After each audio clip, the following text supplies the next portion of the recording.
Bem-vindos, pessoal. Bem-vindos de volta ao programa. Aqui é o seu apresentador, Danny Haiphong. Estou acompanhado pelo ex-inspetor de armas da ONU e oficial de inteligência do Corpo de Fuzileiros Navais dos Estados Unidos, Scott Ritter. Muito obrigado por se juntar a mim novamente hoje. Obrigado por me receber. Claro, é sempre ótimo estar com você, Scott. Apertem o botão de curtir, pessoal. Isso ajuda a impulsionar o programa no algoritmo do YouTube. Vamos direto ao assunto, Scott. Eu queria a sua avaliação sobre como essa guerra está indo. Sei que em programas anteriores você disse que os Estados Unidos e Israel em breve ficarão indefesos à medida que essa guerra avança. O New York Times publicou um artigo anunciando a 7ª morte de um norte-americano que conhecemos nesta guerra. E eu só queria destacar uma citação do que o New York Times escreveu ao comentar sobre isso.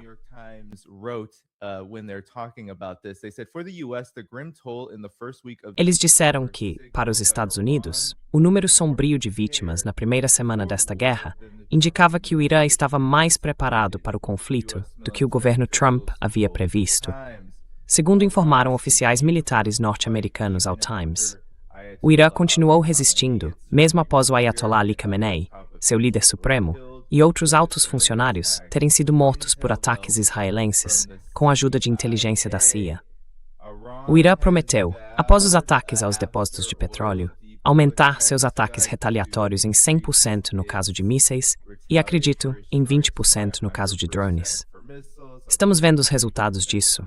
Posso mostrar algumas imagens, mas, na verdade, estamos vendo a infraestrutura energética do Bahrein sendo atingida. Estamos vendo Israel, Tel Aviv, sendo duramente bombardeada nos últimos 2 dias, especialmente Israel. Então, talvez você possa dar sua avaliação sobre em que ponto esta guerra se encontra e como você vê o desenrolar dela para todos os lados.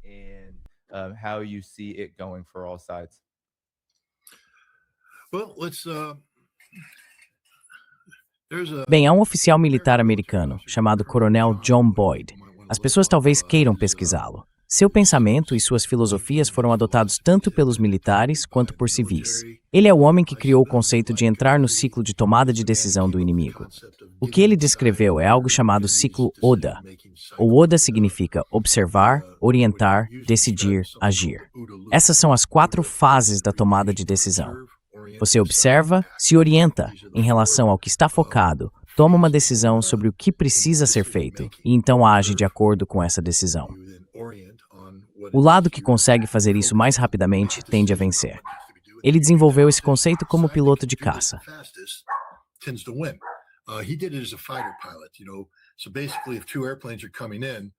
Basicamente, se 2 aviões estão se aproximando, um inicia e o outro reage. Ele afirmava que podia alcançar uma posição de ataque mais rapidamente porque conseguia processar informações mais depressa do que o oponente. O objetivo dele era fazer com que o outro lado reagisse a você. Agora, os Estados Unidos e Israel realizaram um ataque surpresa contra o Irã, um ataque que incluiu o assassinato de Ali Khamenei. Poder-se-ia pensar, portanto, que eles agiram primeiro e que agora os iranianos teriam de reagir. Mas não foi o caso, porque não nos preparamos adequadamente. Tínhamos metas ligadas a coisas que nunca poderiam acontecer. Não se pode dizer que haverá uma mudança de regime apenas matando Ali Khamenei.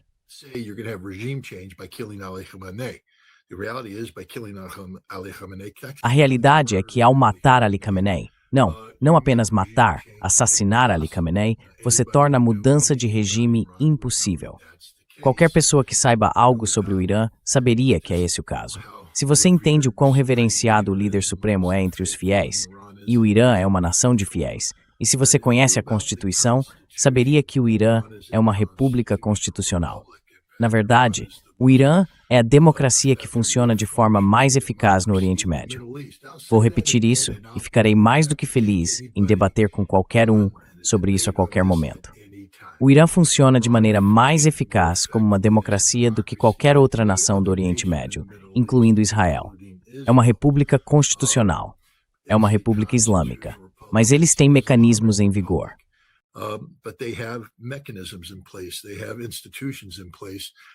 Eles têm instituições estabelecidas que preencheram a lacuna criada pela morte de Ali Khamenei e garantiram que o regime continuasse a funcionar. O assassinato de Ali Khamenei, como você sabe, fez com que o povo se unisse em torno do governo. Então, desde o início, isso foi uma guerra de mudança de regime. O objetivo do ataque surpresa era alcançar a mudança de regime, facilitando o assassinato do homem cuja morte todos acreditávamos que traria o colapso do Irã. E acabou sendo o oposto. Eu já disse isso aqui, e já disse antes, perdemos a guerra com os primeiros mísseis disparados contra o Irã, porque não sabíamos o que estávamos fazendo.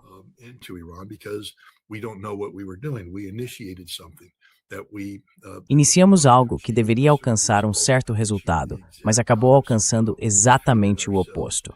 Nós nos derrotamos desde o primeiro dia. Mas mais importante, e agora admitimos isso, não previmos a resposta iraniana. Achávamos que, ao matar Ali Khamenei, o Irã ficaria sem liderança, como um navio sem capitão no leme, apenas girando sem rumo. Não foi o caso. O Irã tinha um plano e o implementou imediatamente. O plano nos deixou atônitos, porque não imaginávamos que fariam isso. Pensamos que talvez atacassem Israel, talvez atacassem outra coisa, mas eles atacaram tudo.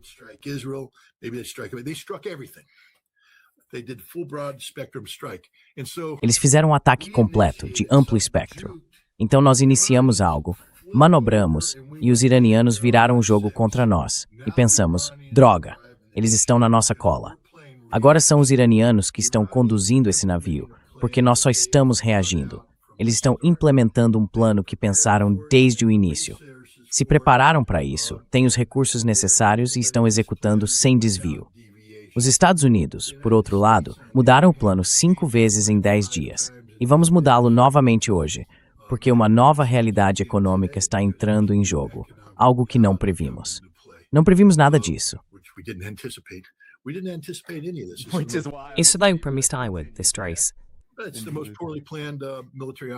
É a operação militar mais mal planejada da história das operações militares mal planejadas. Enquanto isso, os iranianos estão executando um plano à perfeição. À perfeição.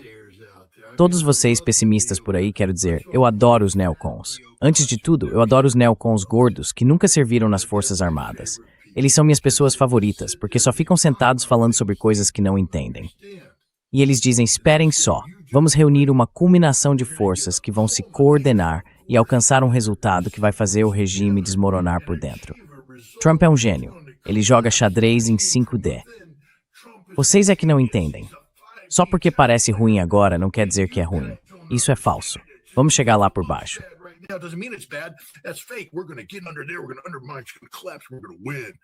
Nós vamos minar isso. Vai desmoronar. Nós vamos vencer porque somos os fracassos letais. Pete Hesh nos disse isso. Eles são apenas idiotas. Não sabem nada sobre guerra. Não sabem nada sobre geopolítica. E talvez mais importante, não sabem nada sobre o Irã. Temos pessoas falando sobre o Irã que não sabem nada sobre o Irã. Temos pessoas falando sobre guerra que não sabem nada sobre guerra. E mesmo assim, temos uma grande mídia que dá status de câmara de eco a essas pessoas. Elas podem sentar lá e falar, fazer transmissões nas redes sociais e tudo mais. E o povo americano, estúpido. Desculpe, mas vocês são estúpidos, cada um de vocês, com a possível exceção de um punhado de pessoas que estão assistindo ao seu programa hoje.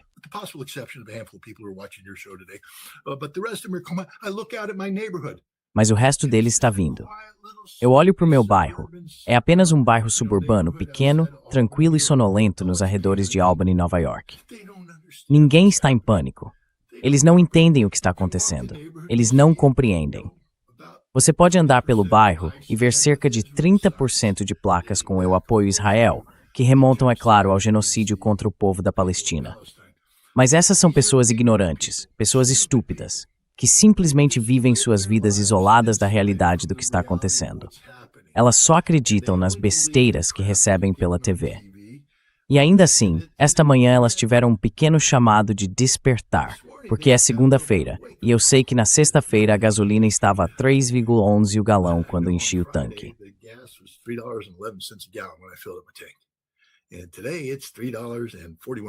E hoje está ao 3,41 o galão. Subiu 30 centavos. E até o fim do dia, vai subir mais 5 centavos. Até o fim da semana, ninguém sabe onde vai parar, porque o preço do Brent está nas alturas. Por quê? Também não previmos isso. Por mais que nossos militares dissessem, vamos garantir o Estreito de Hormuz, não há como o Irã fechá-lo. O Irã fechou, e não há absolutamente nada que possamos fazer a respeito. Nada mesmo. O Catar não está mais produzindo gás. O Kuwait não está mais produzindo petróleo.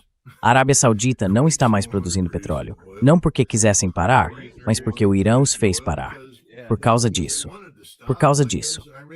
Esta é a Bapco, no Bahrein. Quero dizer, isso continua.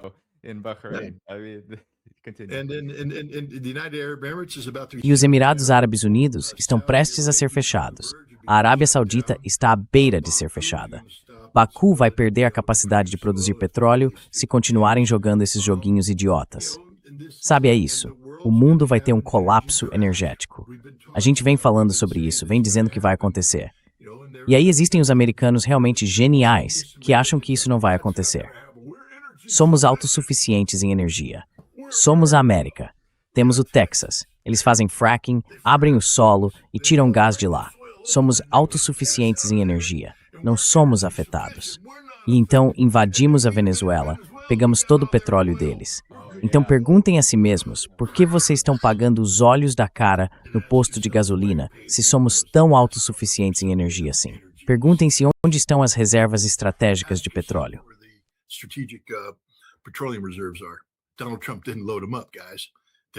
Donald Trump não os carregou, pessoal. Eles estão vazios.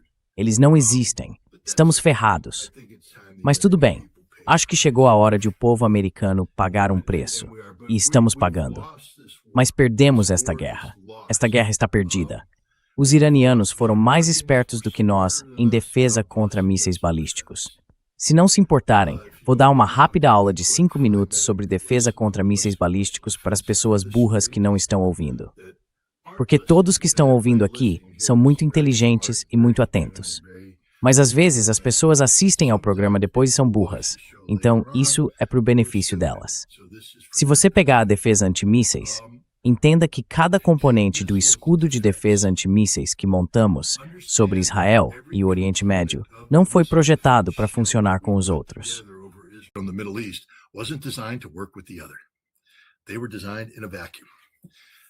Eles foram projetados em um vácuo. Alguns deles, como o míssil Patriot, remontam à tecnologia original do escudo de defesa antimísseis, a tecnologia Sentinel dos anos 1970. Quando a Raytheon foi encarregada de construir um sistema tático para o exército dos Estados Unidos, em vez de fazer o que seria certo, que seria projetá-lo do zero, eles pegaram um atalho. Usaram a tecnologia dos anos 1970 e tentaram adaptá-la e modificá-la para aplicação tática. O sistema Patriot nunca funcionou corretamente desde então. Então sim, o Patriot não funciona. Nunca funcionou e nunca vai funcionar, porque estamos sempre correndo atrás do prejuízo. Quando é preciso continuar lançando atualizações de programa para consertá-lo, isso significa que você está atualizando contra uma ameaça que já existe, uma que já provou ser capaz de derrotá-lo.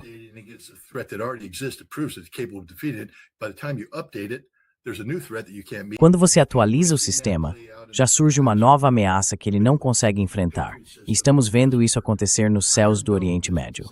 O sistema Patriot não funciona. O domo de ferro não foi projetado para isso. O David's Sling e o Arrow 3, mesma coisa. O que estamos vendo são sistemas construídos para combater um tipo específico de ameaça de míssil. Um míssil balístico padrão e uma trajetória balística, voando a certas velocidades. Os iranianos, por outro lado, estão lançando mísseis que não seguem uma trajetória balística. Eles podem acelerar no meio do percurso, podem manobrar. Então, enquanto os sistemas tentam adquirir um alvo, você pode notar que os mísseis são lançados em uma espécie de curva em forma de S para a esquerda. É o ajuste deles. Os radares estão se orientando, antecipando um ponto de interceptação.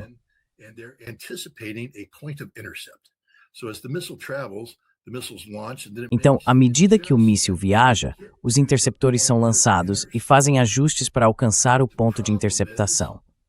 Mas o problema é que esse ponto de interceptação muda assim que o míssil iraniano acelera. Então o interceptor tenta alcançar e você vê aquela grande curva, ele está tentando alcançar, mas não consegue. E então o míssil iraniano faz manobras. Digamos que o interceptor chegue perto de um ponto de interceptação.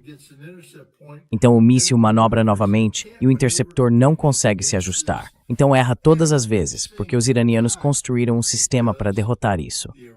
Agora nós sobrepusemos arquitetura suficiente, com camadas suficientes, de modo que ocasionalmente conseguimos interceptar com sucesso um míssil mais antigo. E todo mundo diz, uau, não somos os melhores?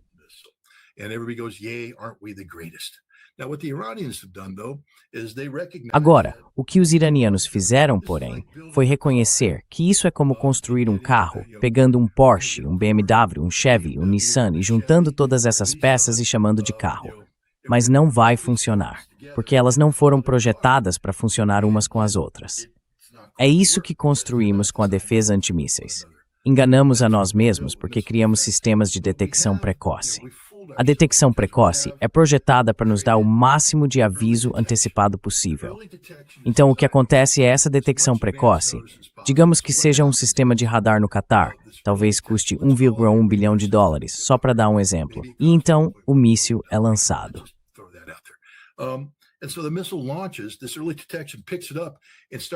Essa detecção precoce capta o sinal, começa a coletar o máximo de dados possível e depois envia esses dados por meio de estações de retransmissão via satélite. Você pode ver aqueles pequenos domos de radar por aí. Ele se comunica de volta para que nossos sistemas possam fazer ajustes finos. Em vez de escanear todo o céu, agora permitimos que os sistemas se concentrem em uma trajetória prevista e obtemos uma profundidade de coleta de dados que nos dá mais tempo para lançar e responder. E assim, ocasionalmente, eles realmente acertam algo. O que os iranianos fizeram foi saturar os céus, coletar os pontos de dados e depois nos cegar. Eles destroem todos os radares usados para coletar dados no início e em seguida destroem todos os links de comunicação. Então agora temos um sistema que não pode funcionar, porque não foi projetado para isso.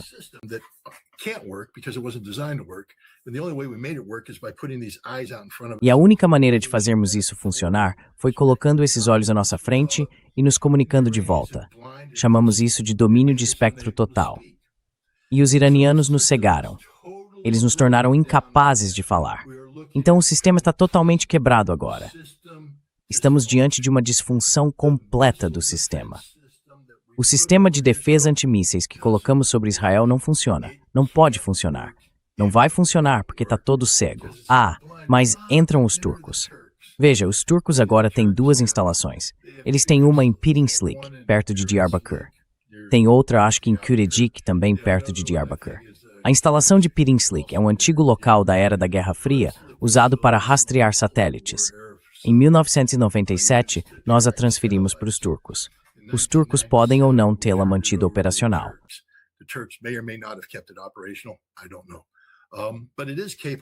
Eu não sei, mas ele é capaz de fazer detecção. Por quê? Como eu sei disso?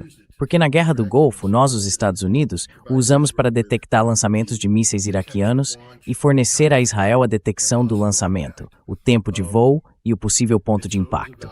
Então era um sistema valioso. Esse sistema ainda poderia ser usado hoje para rastrear lançamentos de mísseis iranianos. Depois há o de Kürecik. Esse é um grande radar de banda X associado ao sistema THAAD. Supostamente, ele está ligado para fornecer dados aos sistemas de defesa antimísseis Aegis Ashore Mark 41 na Polônia e na Romênia. Mas agora foi reconfigurado porque eles não têm mais aquisição de alvos. Os iranianos destruíram todos os radares no Oriente Médio. Os radares turcos agora estão coletando os dados e alimentando o sistema.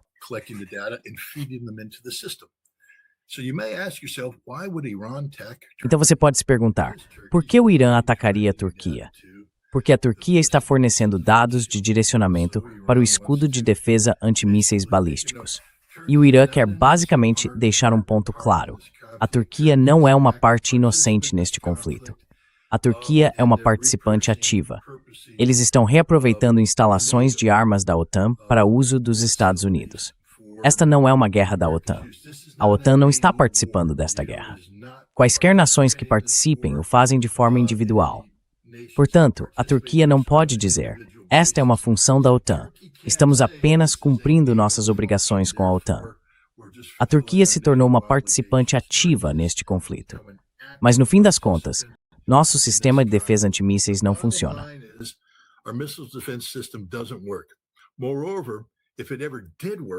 Além disso, se alguma vez funcionou, foi quando tínhamos mísseis PAC-3, a versão mais avançada dos interceptores Patriot. Não temos mais. Todos se foram. Estamos disparando PAC-2. PAC-2 não funciona. Nunca funcionou. Nunca vai funcionar. Mas é tudo o que nos resta. Então agora, a maneira de compensar a falta de PAC-3 é fazendo mais disparos em salva de PAC-2. Você talvez tenha visto isso recentemente, quando há muitos mísseis sendo lançados. Sem mais contenção. Estamos simplesmente esgotando os PAC-2 porque estamos tentando interceptar coisas que eles não conseguem.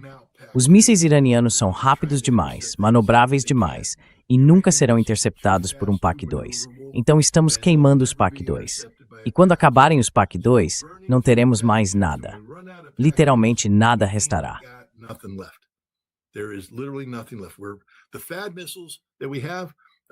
Os mísseis THAAD que temos são muito caros. Provavelmente já usamos cerca de 80 ou 90% do nosso estoque.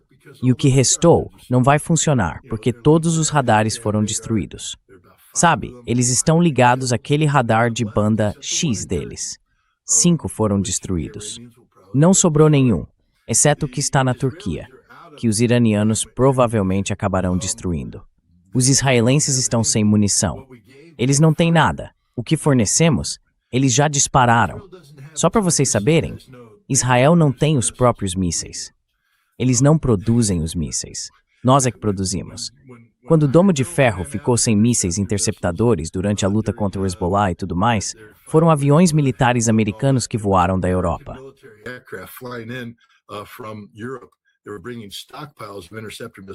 Eles estavam trazendo estoques de mísseis interceptadores que tínhamos armazenado aqui porque somos nós que os fabricamos. Israel não fabrica nada, nós os fabricamos, mas não em quantidade suficiente, e agora não há mais nenhum. O jogo acabou. Adivinhe quem não está ficando sem mísseis? O Irã. O Irã tem mísseis suficientes para sustentar cerca de 6 meses de atividade contínua, talvez até mais. Eles têm drones suficientes para manter cerca de 1 ano e meio de capacidade de lançamento contínuo. O Irã vem planejando esta guerra há 20 anos. O Irã está operando com um plano estratégico. O Irã está dentro do nosso ciclo de tomada de decisão. O Irã está executando o ciclo UDA de forma mais eficaz e eficiente do que os Estados Unidos e Israel. O Irã vai vencer esta guerra.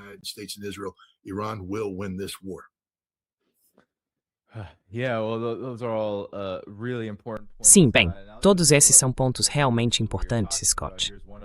E eu vou mostrar algumas imagens do que você está falando. Aqui está um daqueles radares THAAD, que foi destruído na Jordânia. Há imagens de satélite disso.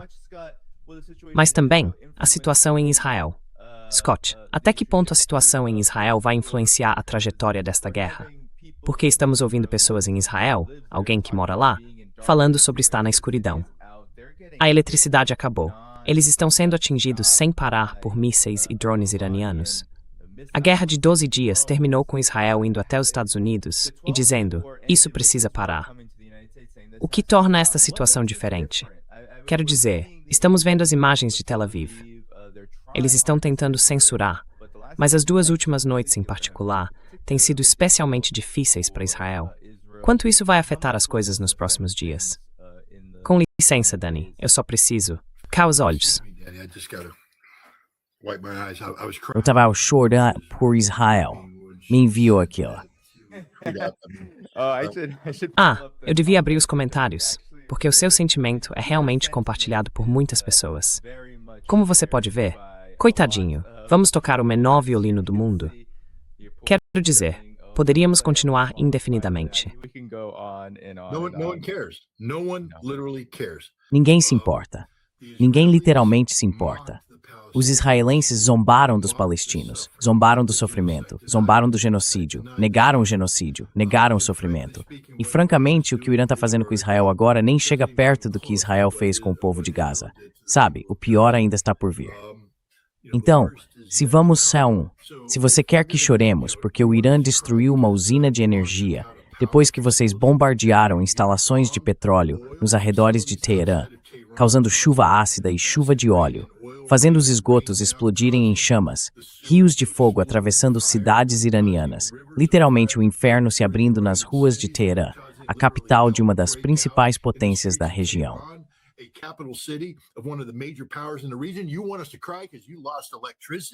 Você quer que a gente chore porque você ficou sem eletricidade? Não. E não sei se você viu, mas a residência de Benjamin Netanyahu foi atingida ontem à noite, e a de Ben-Gvir também. O irmão de Benjamin Netanyahu estaria morto, e Ben-Gvir estaria gravemente ferido e pode não sobreviver. Mais uma vez, deixe-me fazer uma pausa porque estou tomado pela emoção quando maníacos genocidas têm a situação virada contra eles. Eu nunca vou derramar uma lágrima por ninguém em Israel hoje. Se você está em Israel hoje, tomou uma decisão consciente de permanecer lá, enquanto o país basicamente violou a lei e cometeu genocídio.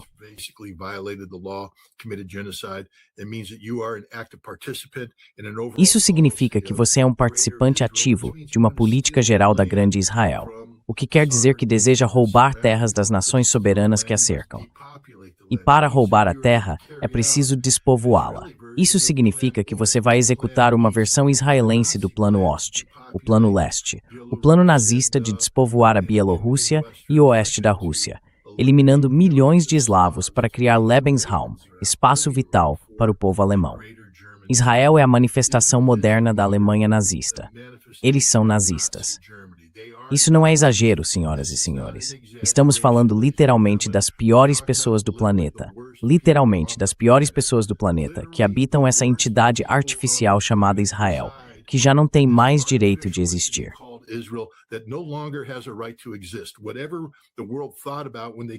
Seja o que for que o mundo tenha pensado quando criou Israel em 1948, isso já não existe mais. Porque aquele Israel se tornou um anexo ilegal e parasitário da humanidade. E o fato de o Irã estar no processo de apagar Israel do mapa da Terra, não vou derramar nenhuma lágrima por isso. Se você vive em Israel, saia de Israel. Saia. E quando sair, não leve sua ideologia doentia com você. Vá e junte-se a outras nações, e com sorte, integre-se a elas e viva de forma pacífica, harmoniosa, longa e frutífera. Mas a ideia de uma grande Israel levando uma nação como os Estados Unidos e nações da Europa a cometer atos de genocídio racista, porque é disso que se trata, isso é literalmente sobre o fardo do homem branco.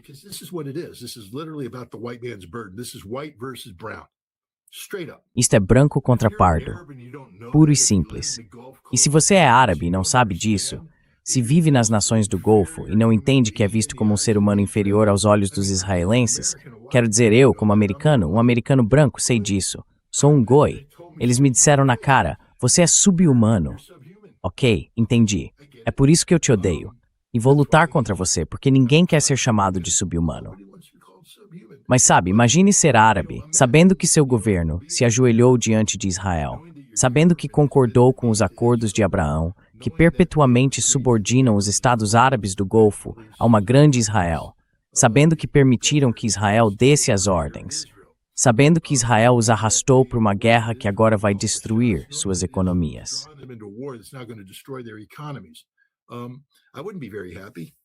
Eu não ficaria muito feliz. Há relatos de pessoas nas ruas do Bahrein tentando derrubar o rei. Por favor, façam isso. O modelo que vocês deveriam usar é o mesmo que foi usado contra os hashemitas no Iraque. Sim, desculpe. Isso significou que a família foi eliminada, massacrada e arrastada pelas ruas. Mas, basicamente, é isso que deveria acontecer com famílias reais e legítimas que governam apenas porque são subprodutos, sabe, do colonialismo britânico na região. Elas não têm legitimidade para governar. Não foram ungidas por Deus. Não foram escolhidas pelo povo. Foram escolhidas pelos britânicos. E os britânicos continuam a manipulá-las.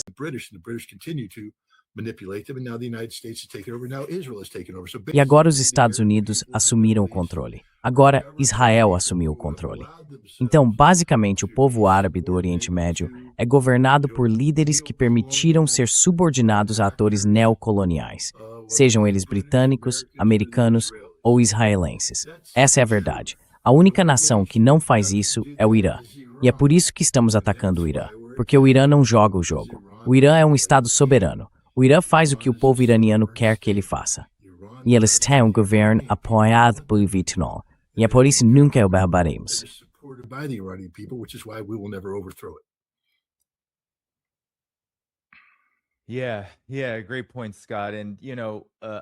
Sim, sim. Ótimo ponto, Scott. E sabe, o que é tão interessante, quer dizer, eu digo interessante, mas na verdade é realmente chocante em sua estupidez. Porque, claro, nós sabemos quais são os objetivos dos Estados Unidos e de Israel. É mudança de regime. E você explicou muito bem por que isso não funcionou, dado o contra-ataque do Irã. Se chegarmos à questão do petróleo, a questão econômica, fica ainda mais ridículo, porque mesmo com o Estreito de Hormuz efetivamente fechado, os Estados Unidos e Israel não apenas atacaram os depósitos de petróleo do Irã, acho que no sul de Teherã, mas ainda estão atingindo petroleiros. Eles acabaram de atingir um petroleiro nas últimas 24 horas. E enquanto isso acontecia, Scott, você viu os relatórios? Eu sei que viu, você mencionou isso antes. O preço do petróleo disparou. $100 o barril. Um aumento de mais de 90% desde dezembro. Desculpe por isso. Um aumento de mais de 90% desde dezembro no custo do barril de petróleo. O gráfico nem consegue acompanhar, Dan. Esse gráfico não consegue acompanhar. Te diz para isso. É ridículo.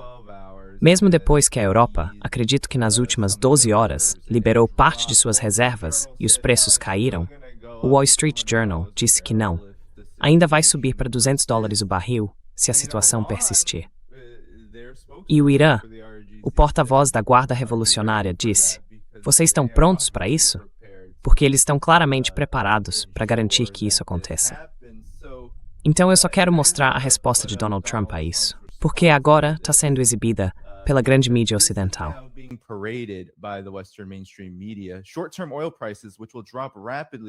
Os preços do petróleo a curto prazo, que cairão rapidamente quando a destruição do Irã e a ameaça nuclear terminarem, são um preço muito pequeno a pagar pela segurança e pela paz dos Estados Unidos e do mundo. Só tolos pensariam diferente. E agora ele realmente enganou muitos, pelo menos na grande mídia, a simplesmente repetir isso.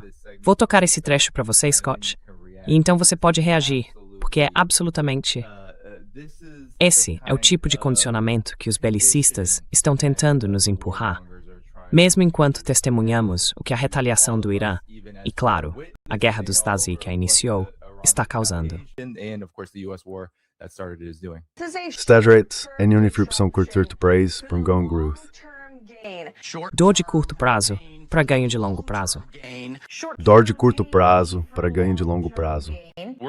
Vamos passar por alguma dor de curto prazo para obter ganhos a longo prazo. Dor de curto prazo para ganhos a longo prazo.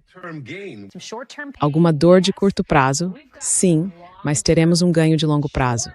Um pico de curto prazo para um ganho de longo prazo. Alguma dor de curto prazo para os consumidores americanos. Talvez tenhamos que lidar com isso no curto prazo. Então, Scott, esse vídeo é apenas metade da história. É assim que está o ambiente político nos Estados Unidos, já que tudo que você disse, tudo que você descreveu sobre a retaliação do Irã, sobre como está indo a guerra de agressão entre os Estados Unidos e Israel, e todos os efeitos que se espalharam pelo mercado de petróleo, essa é a resposta neste momento.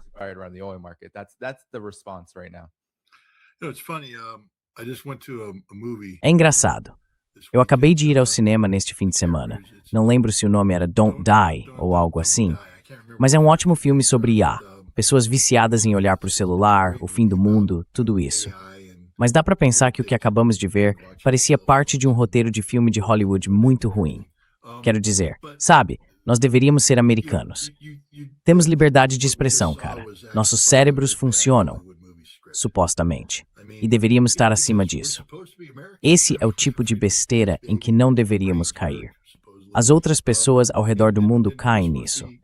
Os nazistas caíram naquela propaganda, mas nós não podemos porque somos americanos. Americanos são espertos, somos educados.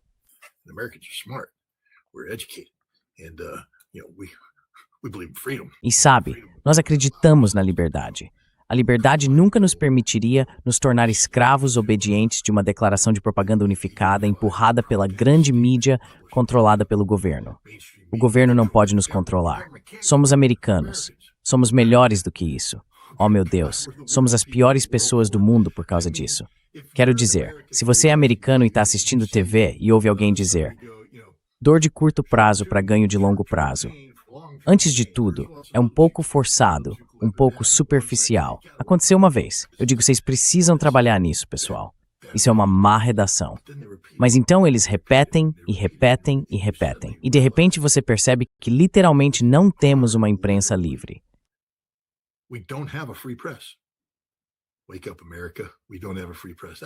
Acorda, América. Nós não temos uma imprensa livre. É por isso que você precisa clicar no botão de curtir para o Danny Haifon. Sério, de verdade. Porque Danny Haifon, Garland Nixon, o juiz napolitano e outras pessoas, eles oferecem alternativas ao que você acabou de ver. Dor de curto prazo para ganho de longo prazo.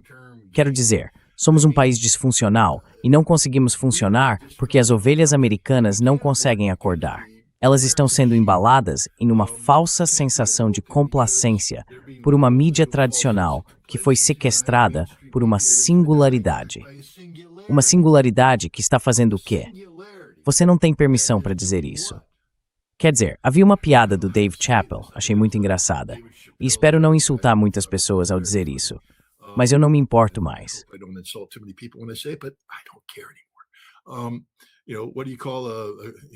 Sabe, como é que se chama? Ele disse. O que você tem quando junta um grupo de pessoas negras? Chama-se uma gangue. O que acontece quando você junta um grupo de italianos? Chama-se máfia. O que acontece quando você junta um grupo de judeus? Chama-se coincidência.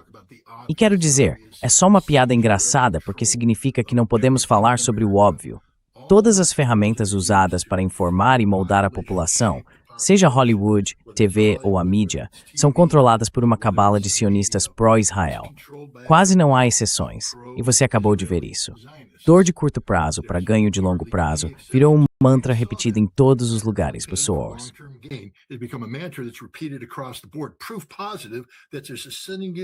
Prova definitiva de que há uma singularidade controlando isso, e essa singularidade está trabalhando em uma agenda pró-Israel. Então todos vocês do movimento Make America Great Again aí fora entendem que na verdade estamos literalmente em um Make Israel Great Again, que os Estados Unidos não entram nessa equação de forma alguma. É por isso que precisamos que Danny Haifon apareça e ofereça perspectivas alternativas. Mas é constrangedor. Quer dizer, é engraçado. A gente ri disso, Danny. Mas isso é basicamente o equivalente a um médico mostrar um raio-x de tórax e dizer: meu Deus, você está com câncer de pulmão em estágio 4, que se espalhou para o cérebro, o pâncreas e os ossos, e você está morto. América, você acabou de ver a imagem. Somos nós. É o reflexo da nossa sociedade. Estamos mortos, estamos infectados por um câncer. Como é que se expulsa isso? Como se faz isso?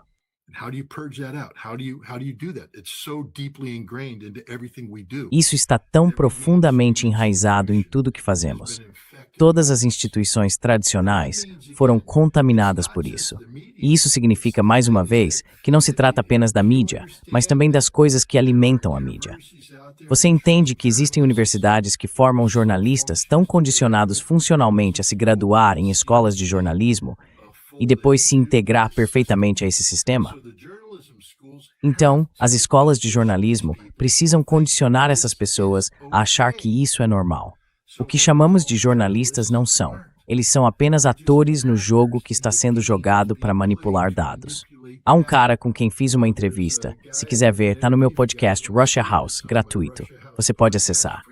Andrei Elnitsky, ex-tenente-general, assessor sênior de Shoigu quando Shoigu era ministro da Defesa da Rússia.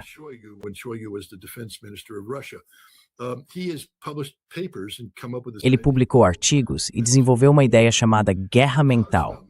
E ele fala sobre guerra mental. Basicamente, é o que pessoas de fora fazem para causar o colapso de uma sociedade por dentro, tomando o controle dos mecanismos de comunicação. Coisas como, por exemplo, os filmes. Quando você vai ao cinema, o ambiente é projetado para condicioná-lo a alcançar um certo resultado, porque os filmes são controlados por estúdios tradicionais que não permitem que produções fora do padrão cheguem ao público. Você pode fazer um ótimo filme, mas se eles decidirem, bem, não vamos exibir isso nos cinemas, então ninguém o vê, e você não tem impacto algum. Os filmes que eles colocam nos cinemas são feitos para manipular as mentes das pessoas. Ele disse isso claramente. Tudo o que você vê na TV é feito para manipular as mentes das pessoas.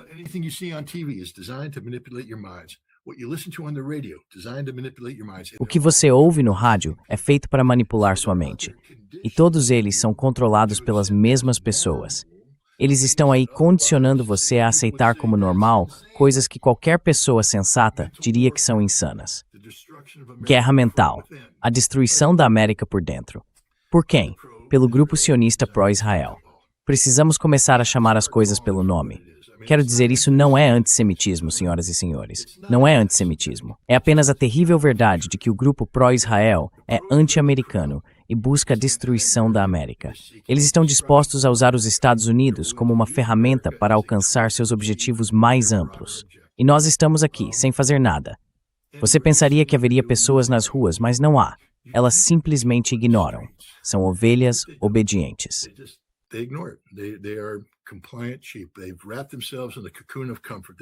Eles se envolveram em um casulo de conforto. Tornaram-se prisioneiros disso, da tecnologia, e vivem dentro desse casulo. Enquanto ninguém o balançar, enquanto todo mundo continuar feliz, eles simplesmente deixam acontecer. Não querem perturbar isso. E é aí que estamos como sociedade. Esta guerra é uma manifestação disso. Esta guerra deveria ser combatida por todos. Se você tiver um segundo, posso falar sobre o assassinato de 170 crianças em idade escolar? Porque a maioria dos americanos, ouça Donald Trump, foi o Irã. Aí o Pentágono diz, bem, estamos investigando, mas não se preocupem, somos o exército mais letal do mundo. Meu Deus, eu consigo levantar 143 quilos no supino, e nós somos assassinos. É isso que fazemos. Matamos. E esquecemos as regras. Esquecemos aquelas regras progressistas que limitam nossa capacidade de injetar letalidade no problema.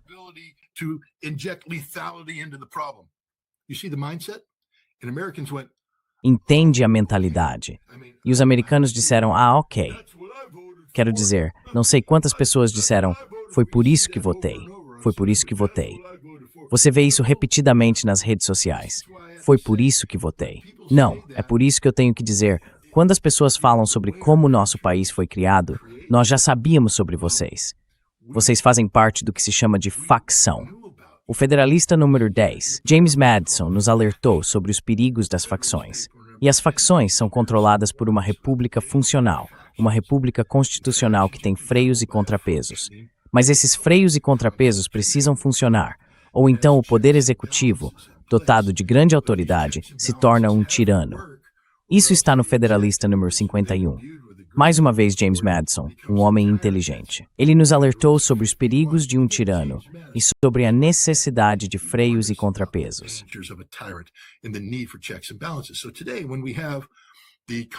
Então hoje, quando temos o Congresso dos Estados Unidos basicamente dizendo que esta é uma operação defensiva e que o Congresso não precisa se envolver, e é o presidente da Câmara quem diz isso, isso significa que o Congresso se retirou do jogo. A Suprema Corte desafiou o presidente em relação às tarifas, mas o presidente diz, não me importo, vou fazer o que quiser. Então o Judiciário Supremo está fora do jogo. Ficamos com um tirano, o Executivo.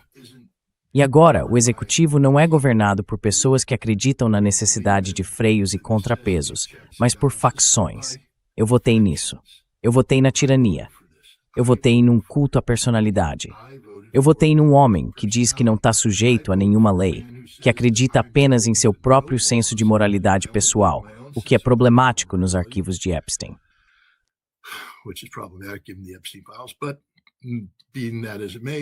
Mas seja como for, este é um homem que diz governar como um ditador.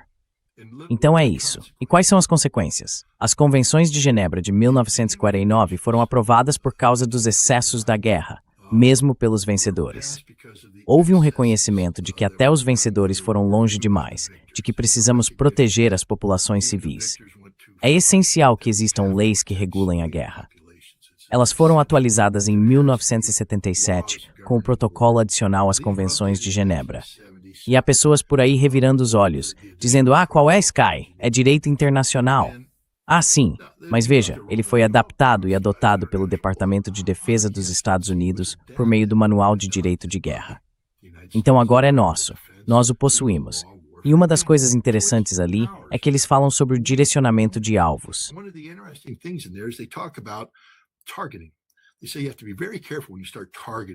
Dizem que é preciso ter muito cuidado ao começar a escolher alvos, para garantir que você não esteja atingindo alvos civis e que tenha feito a devida diligência.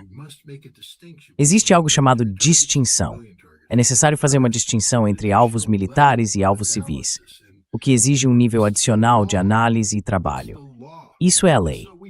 É a lei. E nós fizemos isso. Posso dizer, como alguém que já fez isso em guerra, que muito esforço é dedicado a garantir que os alvos que atingimos tenham valor militar, que não sejam de natureza civil e que analisemos as consequências de atacar um alvo. Haverá danos colaterais a civis, e então entra a questão da proporcionalidade. O valor militar obtido ao atacar esse alvo é proporcional ao dano causado aos civis.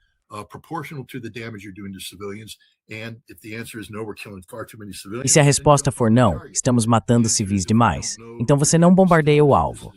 Se a resposta for que não sabemos, que não podemos distinguir se é um alvo militar, então você não bombardeia o alvo. Agora, cometemos muitos erros durante a guerra global ao terrorismo. Então, em 2023, o Departamento de Defesa emitiu uma nova proclamação, uma nova diretriz, chamada Lei de Resposta e Mitigação de Danos a Civis. O que isso fez foi criar uma nova camada de supervisão para o direcionamento e o planejamento de guerras. O trabalho dessa equipe era analisar cada alvo e garantir que não estivéssemos cometendo um erro, que não fosse um alvo civil, mas sim um alvo militar. É o que devemos fazer de acordo com as leis da guerra, mas ficamos um pouco descuidados com isso durante a guerra global ao terrorismo.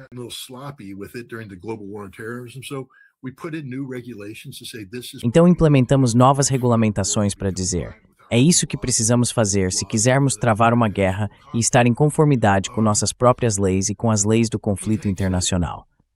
Pete Hecht acabou com essa diretriz, a cancelou, em seu esforço pela letalidade. Portanto, não existe mais uma capacidade de resposta e mitigação de danos a civis nos Estados Unidos. Em vez disso, o que há é literalmente um vale-tudo. Podemos fazer o que quisermos. Agora, vocês já ouviram o termo double tap. Double tap é um termo que tem sido muito usado de forma crítica contra regimes. Acusamos o governo sírio de usar o double tap, de lançar suas bombas de barril. Acusamos os iranianos de double tap. Acusamos a Rússia de double tap. Acusamos todo mundo de double tap. No primeiro dia deste conflito, já havíamos selecionado vários alvos para atacar.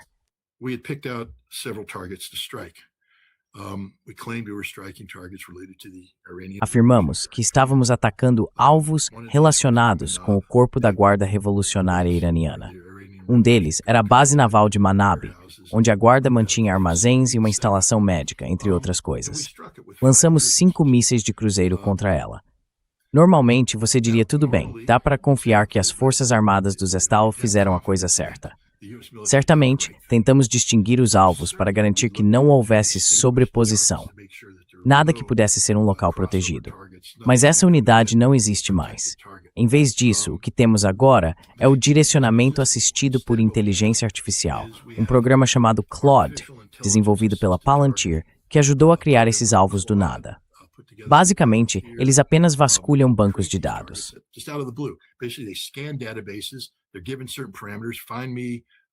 Eles recebem certos parâmetros. Encontrar instalações afiliadas ao comando da Guarda Revolucionária que tenham edifícios com as seguintes dimensões.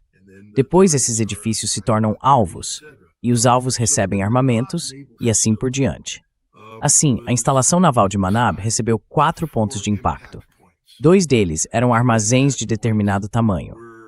Um ponto de impacto era um prédio que acabou sendo uma instalação médica, mas nós não fizemos essa distinção. Pessoal, mesmo que todos soubessem que era uma instalação médica, a IA não sabia, e nós não verificamos novamente porque não temos mais a capacidade de resposta de mitigação de danos a civis.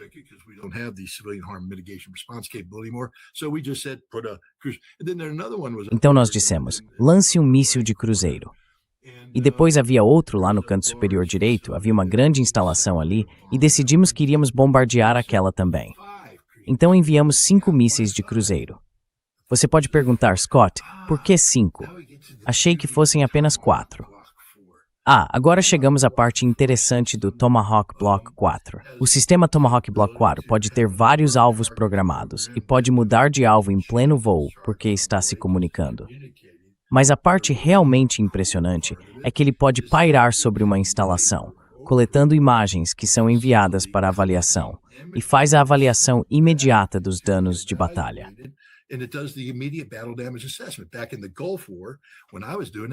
Na época da Guerra do Golfo, quando eu fazia isso, bombardeávamos um alvo, recebíamos os dados via satélite, então eu olhava e dizia, conseguimos o resultado? E se não, eu dizia reataque e mandava de volta, e isso entrava novamente na fila. Era bombardeado um dia depois, levava um tempinho. Agora temos capacidade de reataque imediato com o Bloco 4. Então a função do 5º míssil de cruzeiro é permanecer sobrevoando a área. Os 4 primeiros mísseis de cruzeiro chegam e atingem as 2 instalações de armazém. Não há nada lá. Nenhuma explosão secundária, nada. Estão vazias. Depois atingem a instalação médica e vemos fumaça saindo.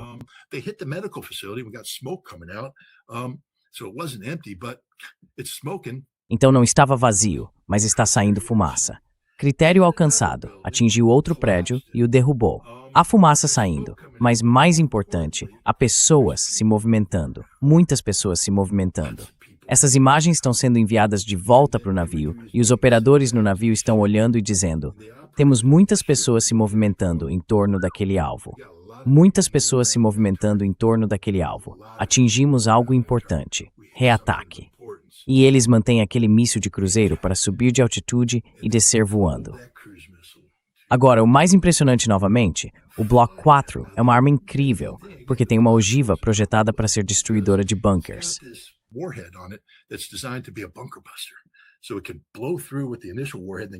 Então ele pode atravessar com a ogiva inicial e depois entrar e, boom, explodir o que estiver dentro. Extremamente letal. Pete Hegseth adora isso.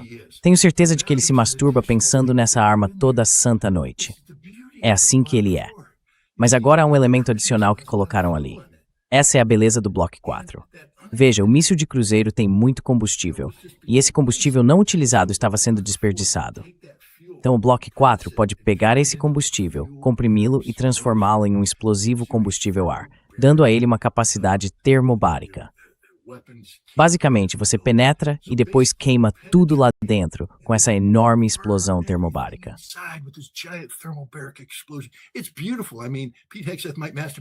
É lindo. Quero dizer, o Pete Hegseth talvez se masturbe 2 vezes por causa disso. Então agora chegamos à realidade do que aconteceu. Era uma escola. O primeiro míssil de cruzeiro que atingiu atravessou as salas de aula, etc. Os professores e a maioria dos alunos que sobreviveram, alguns alunos foram vítimas no primeiro ataque, mas a maioria deles foi conduzida ao salão de orações da instalação. Um salão que atendia às dimensões dos critérios definidos pela inteligência artificial. Enquanto isso, a escola ligava para os pais dizendo, venham buscar seus filhos. O dia foi ruim aqui. Então, pais dos bairros próximos correram para a instalação. Os operadores observavam os professores conduzindo as crianças para o salão de orações, os pais entrando apressados.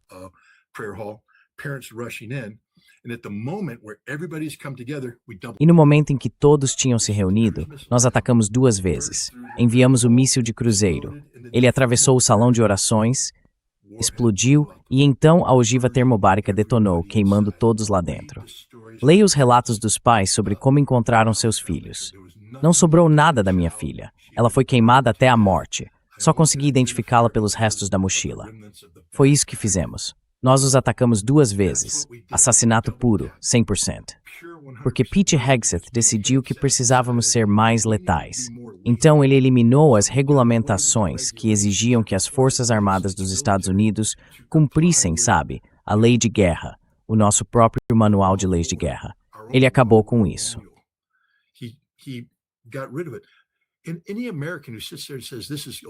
E qualquer americano que se sente aí diga, tudo bem, eu votei nisso. Vá se ferrar. Morra. Vá embora. Desapareça. Você é a razão pela qual este país não representa mais nada. Você é a razão pela qual este país é odiado e desprezado, porque você não tem alma. Este país existe apenas por causa da Constituição. Ele existe apenas porque fingimos seguir o Estado de Direito. E enquanto estivermos tentando seguir o Estado de Direito, há um potencial neste país que vale a pena defender.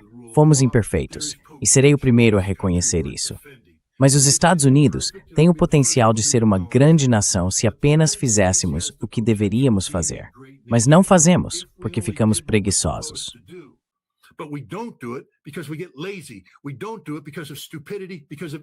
Nós não fazemos isso por estupidez, por ignorância, por racismo, por ódio, seja lá como você queira chamar. Nós não fazemos isso por causa do controle de uma cabala sionista. Mas se você está sentado aí agora justificando esse ataque duplo contra 170 crianças iranianas, então o problema é você. Você não é a solução. E eu espero que você seja apagado deste mundo, porque você não pertence a ele. Você é mau. E eu digo isso a todos que dizem, foi para isso que eu votei. Se você é americano, não pode votar nisso.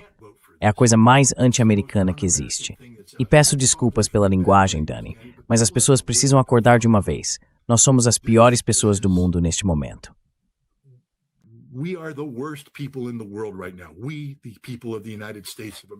Nós, o povo dos Estados Unidos da América, somos a principal ameaça à paz e à segurança internacional no mundo. E isso só vai piorar, porque o nosso presidente vai começar a entrar em pânico quando o preço do petróleo subir. E Israel já está em pânico porque os iranianos venceram esta guerra. Então o que acontece? Podemos usar armas nucleares. Mas aqui está o ponto, Dani. Os iranianos acabaram de substituir o único homem que dizia não às armas nucleares, Ali Khamenei. Era ele. Ele era o cara que dizia não. O sistema, os conservadores, o filho dele, todos dizem precisamos de armas nucleares. E ele dizia não. E nós o matamos. E agora o substituíram pelo filho, que está cercado por pessoas dizendo precisamos de armas nucleares.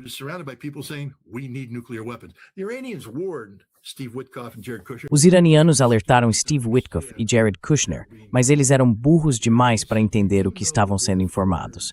Os iranianos disseram, vocês sabem que temos 450 quilos de urânio enriquecido a 60%. Vocês sabem que temos isso, certo? E sabem que não podem nos ordenar a nos livrar dele. É nosso direito inalienável possuí-lo. E Witkoff e Kushner, ao que parece, interpretaram mal, ficaram ofendidos com isso. Mas o que eles não perceberam é que os iranianos então trabalharam conosco para se livrar de tudo. Eles disseram, estamos dispostos a nos livrar de tudo. Permitir que inspetores venham e verifiquem, inspetores dos seis, algo sem precedentes na história das inspeções da AIEA dentro do Irã. Inspetores americanos.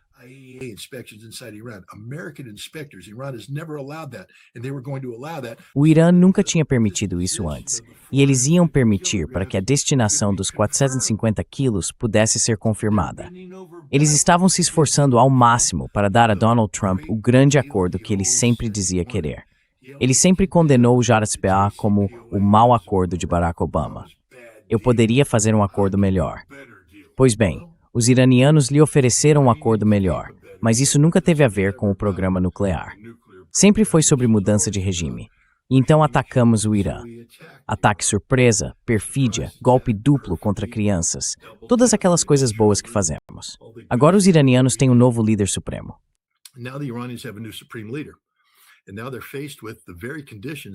E agora ele se vê diante exatamente das condições sob as quais os conservadores tentaram convencer Ali Khamenei a reverter sua fátua que proibia armas nucleares.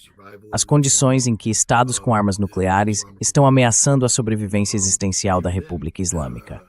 Mesmo assim, Khamenei disse não. Mas eles aprovaram um decreto afirmando que as fátuas são reversíveis, e Khamenei concordou que são, mas não iria revertê-la. Bem, agora que há um consenso de que elas são reversíveis e Ali Khamenei está morto, É bem possível que vejamos os iranianos decidirem que armas nucleares são exatamente o que precisam.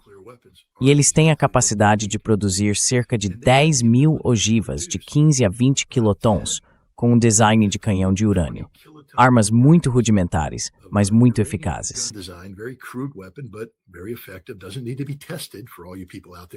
Não precisa ser testado. Para todos vocês aí que acham que precisa. Nós não testamos o design da arma de cano. O teste que fizemos em Alamogordo foi o da arma de implosão de plutônio. O design de cano não precisa ser testado, porque vai funcionar 100% das vezes. E é nessa direção que os iranianos provavelmente vão seguir. Eles disseram, no outono de 2024 e na primavera de 2025, que haviam resolvido todas as questões relacionadas à entrega de uma arma nuclear, que tinham uma ogiva projetada, construída e pronta. Tudo o que precisavam era do material físsil. Eles têm mísseis projetados para carregar essa ogiva. Então, tudo o que os iranianos precisam fazer é produzir e montar o urânio enriquecido. Eles têm os 450 quilos de hexafluoreto de urânio a 60%. Eles têm 164.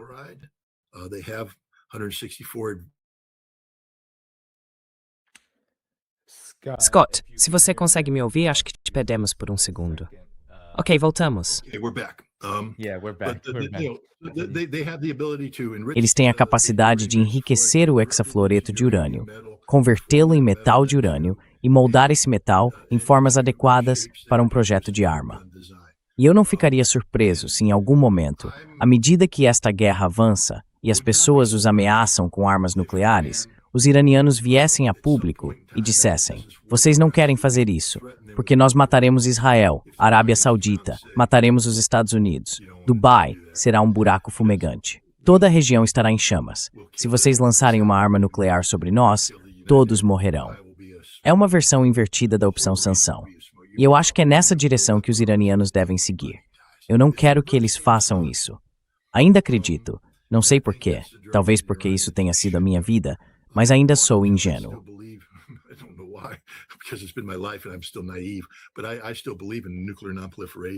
Mas ainda acredito na não proliferação nuclear.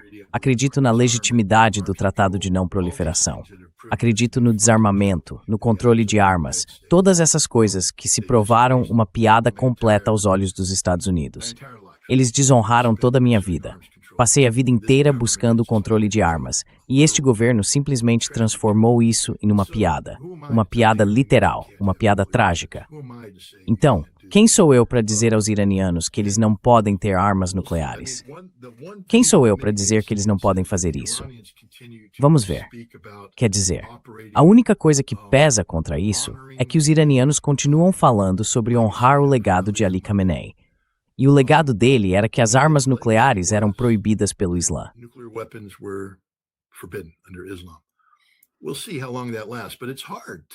Vamos ver quanto tempo isso vai durar, mas é difícil sentar ali e fazer esse argumento. Você pode fazer isso em um vácuo, mas quando sua nação está sendo submetida à morte e destruição impostas, assassinato deliberado pelos Estados Unidos e por Israel, os israelenses explodiram, quero dizer, as pessoas precisam entender a dimensão e a escala do crime que Israel cometeu aqui. Eles explodiram as instalações de armazenamento de petróleo nos arredores de Teherã de forma deliberada. Mais uma vez, eu era um analista de alvos. Fiz isso profissionalmente. Eu sei as decisões que envolvem isso. Existem maneiras de explodir coisas para evitar que algo aconteça, e existem maneiras de explodir coisas para fazer algo acontecer.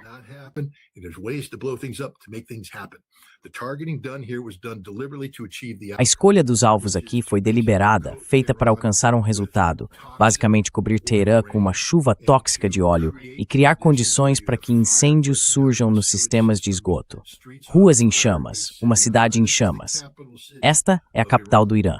A capital do Irã está sendo apagada da face da terra por Israel. Sabe então, por que não conseguir uma arma nuclear se você é o Irã?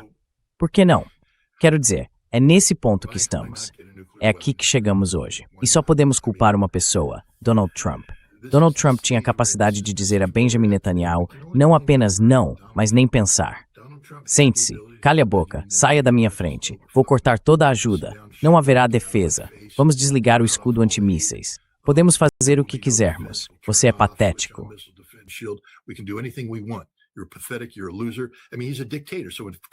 Você é um perdedor. Quero dizer, ele é um ditador. Então, quando o Congresso grita, prendam-nos, ele poderia ter determinado que Israel é uma nação estrangeira hostil. Qualquer pessoa que tenha recebido mais de $3 de Israel agora é inimiga dos Estados Unidos, e então prender todo o Congresso. Por que não? Você é um ditador. O Congresso não importa. Quero dizer, eu apoiaria isso se fosse para expurgar Israel. Eu não apoiaria porque é inconstitucional. Mas o meu ponto é que o presidente tinha muita margem de manobra, mas se vendeu. Ele aceitou o dinheiro sujo de Miriam Adelson. É um prisioneiro da cabala sionista. Cercou-se de sionistas, do vice-presidente para baixo, e não há resistência a nada do que Israel faz.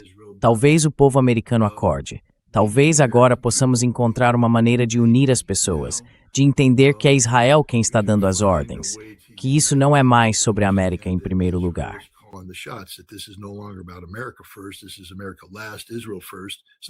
Isto é América por último, Israel em primeiro. Não vamos tornar a América grande novamente, vamos tornar Israel grande novamente. Vamos colocar a América em último lugar. Vamos acordar coletivamente e entender isso. Vamos fazer a coisa certa nas urnas em novembro, porque nós podemos purificar isso. Nós podemos purificar isso. E eu sei que as pessoas vão dizer, bem, vamos votar em alguém. Não há nada pior do que um ditador. Não há nada pior do que um culto à personalidade. Não há nada pior do que uma pessoa que diz abertamente, eu não cumprirei a Constituição dos Estados Unidos. Não há nada pior do que isso. Você pode escolher um democrata que, contanto que diga, eu cumprirei a Constituição, cumprirei esse juramento, e respeite os freios e contrapesos. Isso já é imperfeito.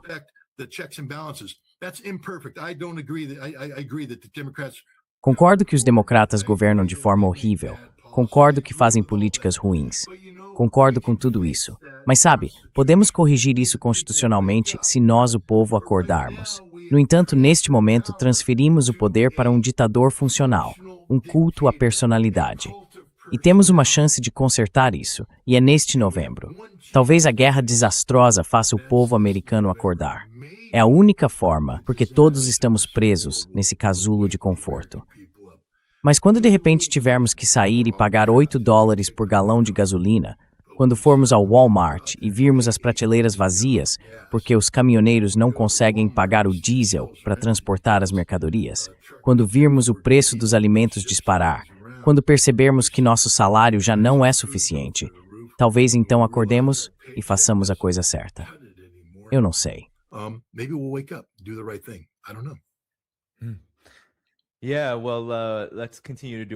Certo. Bem, vamos continuar fazendo a nossa parte, Scott. Há só mais um segmento que eu queria abordar com você, que está muito relacionado a isso. E depois tem uma pergunta do público.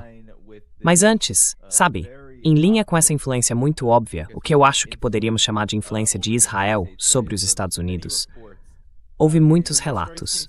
O que mais me impressiona, Scott, é a arrogância de tudo isso. O Times of Israel. Trump deu uma entrevista a eles e disse, sem rodeios, que a decisão sobre quando a guerra vai acabar será mútua com Netanyahu. E ainda mais, a arrogância fica pior quando ele diz que o Irã ia destruir Israel e tudo ao redor. Trabalhamos juntos, destruímos o país que queria destruir Israel. Então, no passado, destruímos o país que queria destruir Israel. Agora Scott, o novo Ayatollah, o filho de Ali Khamenei, acho que estou pronunciando o nome errado. Moshav, I believe I'm butchering his name. Not only is Don't worry, you're good company. Não se preocupe, você está em boa companhia. Não apenas ele, como você apontou, é mais militante em sua posição sobre armas nucleares e na defesa do país por qualquer meio. Mas também as pessoas estão muito... Bem, antes de tudo, toda a família do Ayatollah Ali Khamenei, incluindo a família de seu filho, foi exterminada. E há também essas cenas no Irã, quando ele foi nomeado o próximo Ayatollah.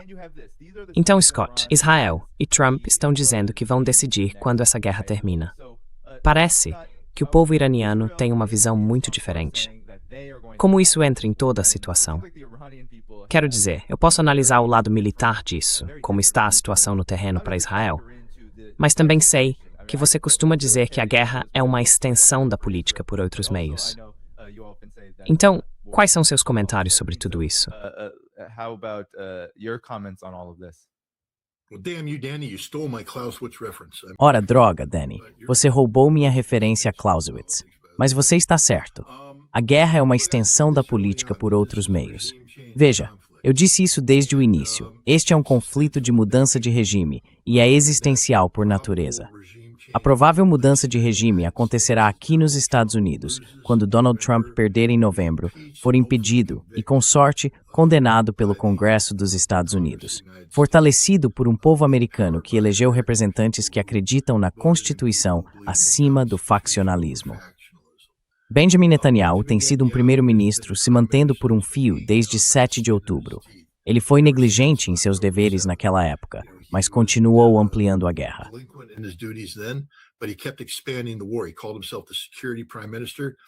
Ele se autodenominava o primeiro-ministro da segurança.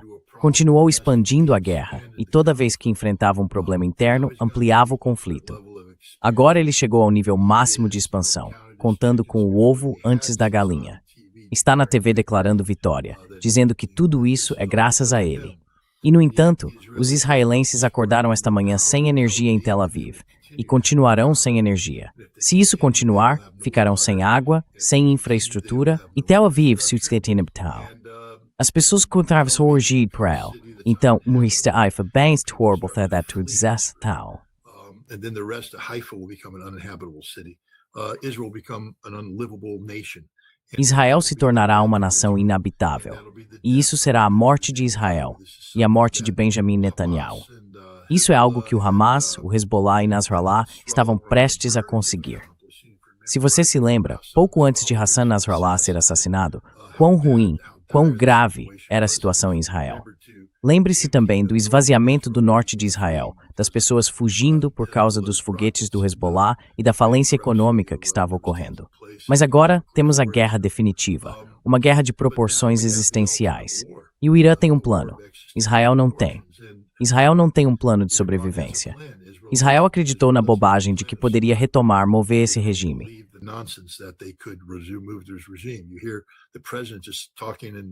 Você ouve o presidente falando em pura estupidez. Quero dizer, quem escreve o roteiro dele? O filme True Lies escreveria esse tipo de coisa. Quem escreve o que o Trump diz? Porque é estupidez. Estupidez personificada em um homem estúpido. E o Netanyahu não é mais esperto. Quer dizer, ele é um homem inteligente, politicamente astuto, mas se encurralou. Basicamente, ele pegou todas as economias que ainda tinha enquanto está em Las Vegas. Já perdeu tudo no jogo. E pega o que resta, aposta tudo em um número e lança os dados. Não vai sair do jeito que você quer, Vini. Acabou. E então ele será removido. Ele não é sustentável. Já dá para ver a base ideológica dele sendo atacada. O filho de Smotrich está ferido, talvez morto, pelas mãos do Hezbollah. Ben-Gvir está ferido, talvez morto.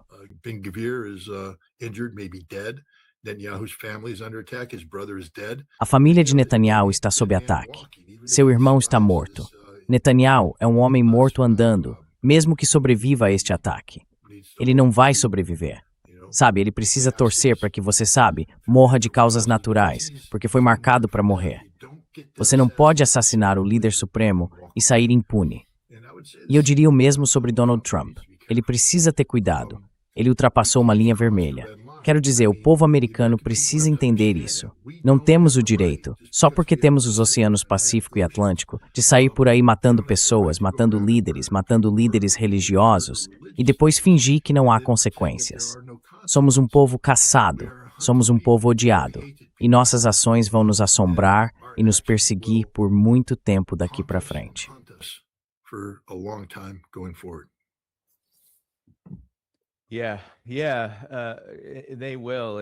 Sim, eles vão. E não há, Scott, nenhuma justificativa possível. Eu sei que já falamos sobre matérias da Axios no passado também. Sempre há uma tentativa de confundir a narrativa sobre por que tudo isso está acontecendo, por que esse desastre ocorreu. E agora, quando se trata dos depósitos de petróleo, agora de repente com os preços do petróleo disparando, Os Estados Unidos tentam vazar, por meio desses chamados oficiais norte-americanos, tentam vazar para Axios que, não, foi Israel que lançou todos os ataques aos depósitos, sem envolvimento dos Estados Unidos. Eles não sabiam de nada, discordaram veementemente disso. E agora há, sabe, uma espécie de negação plausível aqui. Mas para mim, Scott, não sei qual é a sua opinião sobre isso.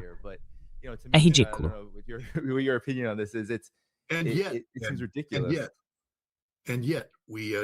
E ainda assim, acabamos de aprovar um suplemento de 50 bilhões de dólares, que passa sem qualquer aprovação do Congresso, permitindo que Israel seja reabastecido com as mesmas bombas que lançaram sobre aquelas instalações de petróleo. A hipocrisia, as mentiras desta administração são inacreditáveis. Se Israel realmente fizesse algo que não quiséssemos, algo prejudicial à nossa segurança nacional, etc., poderíamos simplesmente apertar o botão de desligar e Israel deixaria de existir. Mas não fazemos isso. Continuamos a financiar, fornecer, apoiar e facilitar, porque isso faz parte do nosso plano. Agora é apenas uma cobertura política interna, colocar a culpa em Israel, etc. Mas não, é um plano de campanha cujos alvos são conhecidos por todas as partes, e a decisão de atacar aquelas aeronaves israelenses tiveram que decolar e seguir uma rota até Israel que foi previamente coordenada com os Estados Unidos.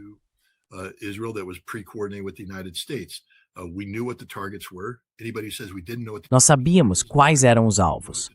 Qualquer um que diga que não sabíamos quais eram os alvos está mentindo. Nós sabíamos quais eram os alvos, porque era um plano de ataque integrado. E então, aqueles aviões precisavam voltar, transmitindo o IFF que estávamos captando, para não os derrubarmos. Tudo coordenado. O fluxo foram aviões-tanque americanos que reabasteceram aquelas aeronaves. Por que reabasteceríamos aeronaves se não soubéssemos para onde estavam indo? Se não soubéssemos nada sobre isso? Então não, este governo não faz nada além de mentir. Eles estão travando uma guerra de informação contra o povo americano. E nós somos os tolos que ficamos sentados permitindo isso de novo. Como era mesmo? Dor de curto prazo para ganho de longo prazo. Quero dizer, esse é o novo grito de estupidez na América. Dor de curto prazo para ganho de longo prazo.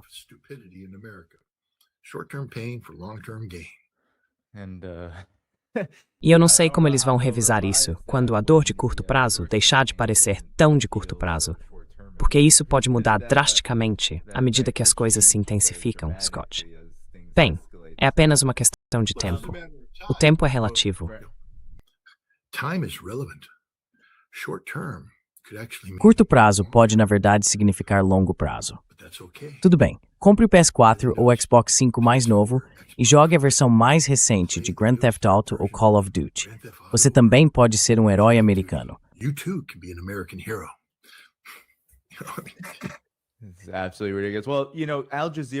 Absolutamente ridículo. Bem, a Al Jazeera, na verdade, e é um vídeo de 2 minutos, espero que passe rápido. Eu não posso acelerar, embora eu quisesse poder. Mas a Al Jazeera fez uma reportagem interessante, Scott, sobre o lado do Irã e como eles estão conseguindo atravessar todas essas defesas em direção a Israel. O que, novamente, eu só quero destacar para o público.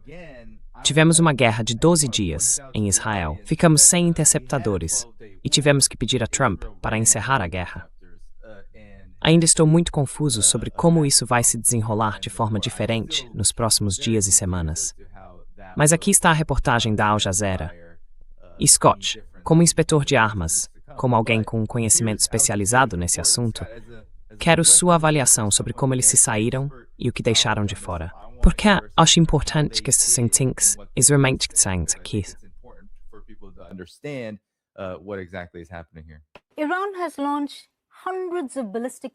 O Irã lançou centenas de mísseis balísticos em direção a Israel desde o início do conflito. A distância entre a capital iraniana, Teherã, e Tel Aviv, em Israel, é de cerca de 1.600 quilômetros. O Irã possui mísseis capazes de cobrir essa distância, mas eles precisam atravessar outros países, o que torna atacar Israel um desafio. Deixe-me explicar. Suponha que o Irã lance dezenas de mísseis em direção a Israel. Eles passam pelo Iraque e pela Síria, ou poderiam sobrevoar a Arábia Saudita. Mas o que acontece no Iraque, onde há bases militares dos Estados Unidos e o sistema americano Patriot, que intercepta e destrói esses mísseis? Digamos que alguns desses mísseis sejam perdidos ali. Os que restam, então, entram no espaço aéreo sírio e jordaniano, e a essa altura, as defesas aéreas israelenses os interceptam e destroem.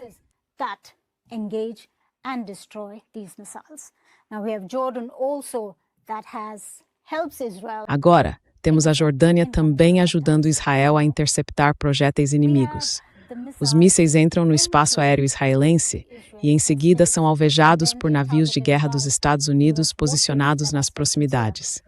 Lembre-se de que a Marinha dos Estados Unidos mantém uma presença significativa no mar Mediterrâneo. Por fim, quando os mísseis já estão dentro do espaço aéreo israelense, eles são alvos de um sistema de defesa aérea em múltiplas camadas, que inclui o domo de ferro, a funda de Davi e o sistema Arrow, além das defesas aéreas táticas americanas. E apesar de tudo isso, mísseis iranianos ainda estão atingindo alvos dentro de Israel. O tempo que um míssil leva para ir do Irã até Israel é de cerca de 10 a 12 minutos.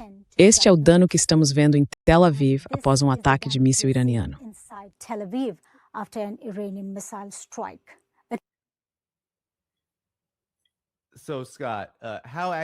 Então, Scott, quão precisa foi essa análise?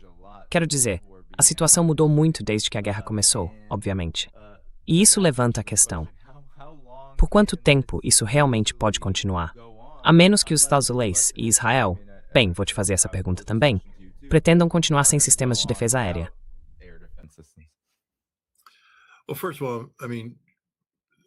Bem, antes de tudo, o relatório foi superficial. Eu já te expliquei sobre a arquitetura. Eles não foram projetados para funcionar entre si. Se você ouviu o que ela diz, parece que as coisas estão funcionando perfeitamente em conjunto, mas não estão. Existe uma arquitetura tentando integrar esses sistemas, mesmo que eles não tenham sido projetados para funcionar dessa forma. E ela não mencionou a destruição dos radares logo de início, o enfileiramento, as comunicações e assim por diante. É apenas uma análise superficial, mas a questão é que não está funcionando. Os mísseis iranianos continuam sendo lançados e os iranianos têm mais mísseis do que nós temos capacidade de interceptar.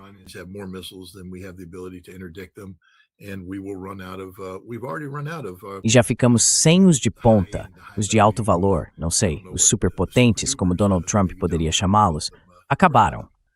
Então estamos usando PAC-2. Podemos ter muitos PAC-2. Pete Hegseth pareceu indicar que sim. Mas é como saber que você vai enfrentar um alvo que exige uma bala calibre .50 para destruí-lo. E estamos sem balas calibre 50. Temos muitas 22, então vamos disparar um monte de 22. Mas sabemos que as 22 não conseguem destruir o alvo. Estamos apenas perdendo tempo e fingindo que estamos nos defendendo. Estamos lançando mísseis Patriot 2, que não têm nenhum impacto sobre os iranianos. Então é um gesto sem sentido.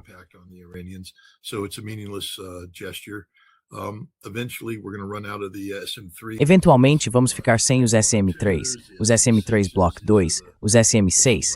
Esses são os mísseis nos navios. Vamos ficar sem eles. Não temos a capacidade de substituí-los e então estaremos totalmente indefesos. E o que fazemos nesse ponto? Acho que Donald Trump provavelmente tentará declarar vitória e sair de cena.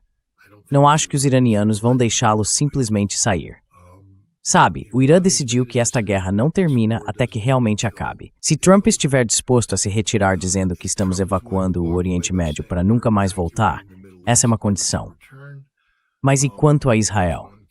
Os Estados Unidos precisam garantir que Israel não represente mais uma ameaça para a região. A ideia de uma grande Israel está morta.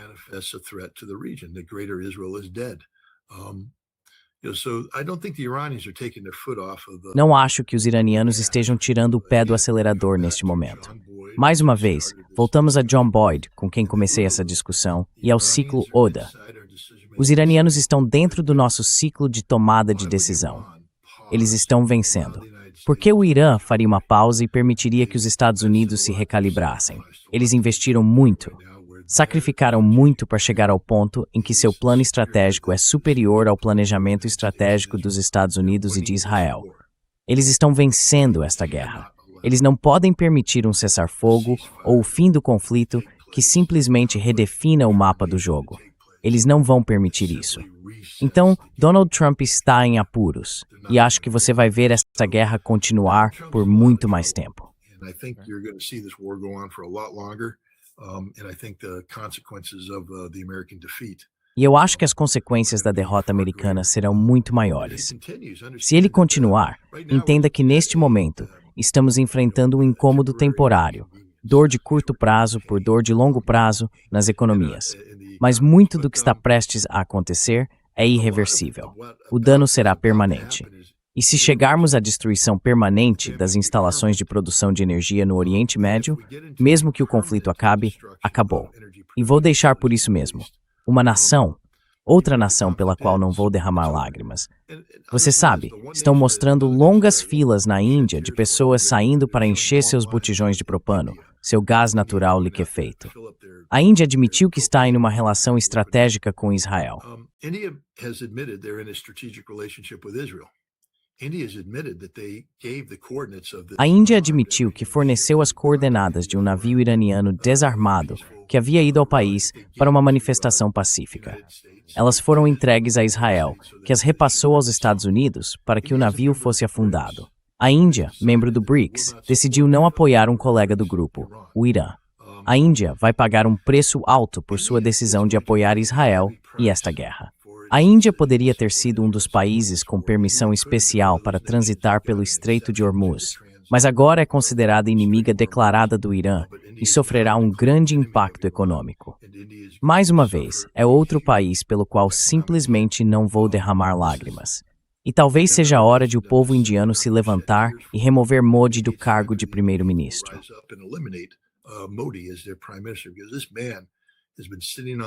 Porque esse homem tem se mantido em cima do muro. Esse homem tem jogado dos dois lados da equação por tempo demais. Ele permitiu que os Estados Unidos lhe impusessem soluções. E agora, a pedido dos Estados Unidos, para conquistar o favor político de Donald Trump, ele permitiu que os interesses estratégicos de segurança nacional da Índia fossem subordinados aos do Estado de Israel. Inaceitável. A Índia tem uma grande população muçulmana, maior que a do Paquistão, e talvez seja a hora de os muçulmanos da Índia expressarem seus sentimentos. Mas a Índia é um estado desprezível. Não é aliada dos Estados Unidos, não é aliada de ninguém. É pouco confiável, completamente pouco confiável. E isso ficou provado quando o Irã, um membro do BRICS, foi traído pela Índia.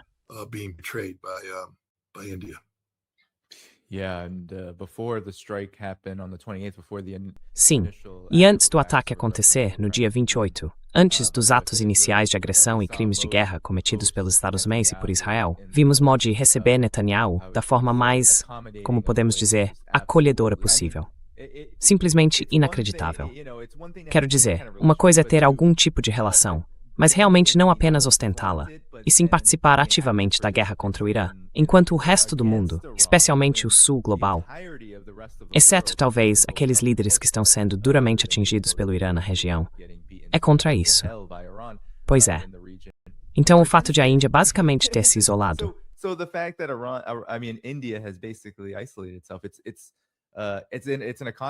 é uma economia que também não consegue lidar com o dano que está prestes a vir. Ela não consegue lidar com isso. Sabe, por mais que as pessoas falem sobre os Estados Unidos, a própria Índia, onde está localizada, o que precisa e sua situação atual, todos falam sobre seu crescimento. Não é verdade. Não é os Estados Unidos. Não é economicamente desenvolvida da mesma forma. Não conseguirá se sustentar. Sua crise será dramaticamente pior. E isso está chegando em breve. Enfim, eu só queria mencionar isso porque é chocante. O nível de, sabe, o que você chama de traição. Acho que essa é uma ótima palavra. Não traz nenhum benefício para a Índia. Não, é pura covardia política. Tenho visto muito disso.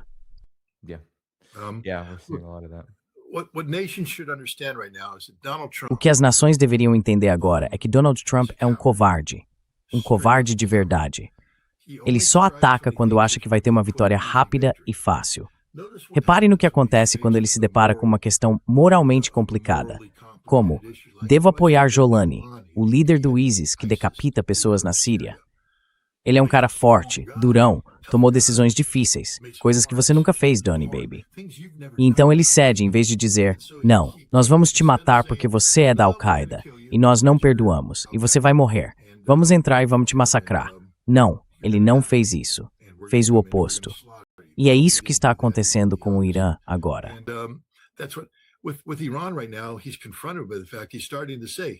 Ele é confrontado pelo fato de que está começando a dizer que eles são duros. Sabe, eles são duros. São mais duros que você, Donnie. 10 vezes mais duros que você.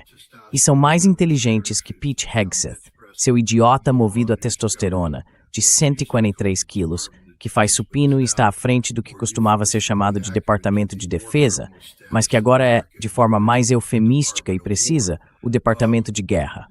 O status de criminoso de guerra que os Estados Unidos desfrutam. Donald Trump é um covarde. As nações que enfrentam Trump vencem. As nações que se ajoelham diante de Trump morrem. A Venezuela poderia ter enfrentado Trump. Escolheram o caminho fácil. Pegaram o dinheiro da CIA. Cederam. Cuba, isto é um aviso para você. Os Estados Unidos não se importam com você.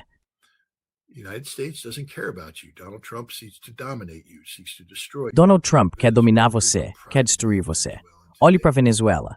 Não há orgulho em ser venezuelano hoje. Vocês se venderam. Conseguiram uma vice-presidente. Darcy pegou o dinheiro. Quero dizer, ela é literalmente uma prostituta política. Literalmente uma prostituta política. E sabe, Cuba, aprenda a lição. Levante-se. Reaja, não ceda. Todas as nações que lidam com Donald Trump, levantem-se, reajam, não cedam porque ele é um covarde. Quando se depara com a necessidade de tomar uma decisão difícil, sabendo que as consequências serão duras, ele sempre recua. Foi levado a acreditar que o Irã desmoronaria como um castelo de cartas. E agora olhe para ele, em pânico. 5 planos de guerra em 10 dias.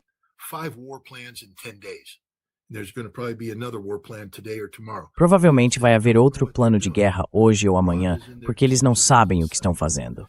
O Irã está dentro do ciclo de tomada de decisões deles. Agora eles têm que lidar com a economia. Ele vai demitir Scott Bessent. Vai demitir todas essas pessoas que vêm dando conselhos políticos ruins a ele. Ele precisa dissolver seu gabinete. Cada um deles precisa ser removido e substituído por pessoas competentes. Mas em vez disso, este é um homem que se cercou de uma cabala pró-sionista. Ele é um homem fraco, é um covarde, e sempre vai escolher o caminho mais fácil, porque não é forte, não é firme. É o homem mais fraco possível, moralmente, fisicamente e intelectualmente.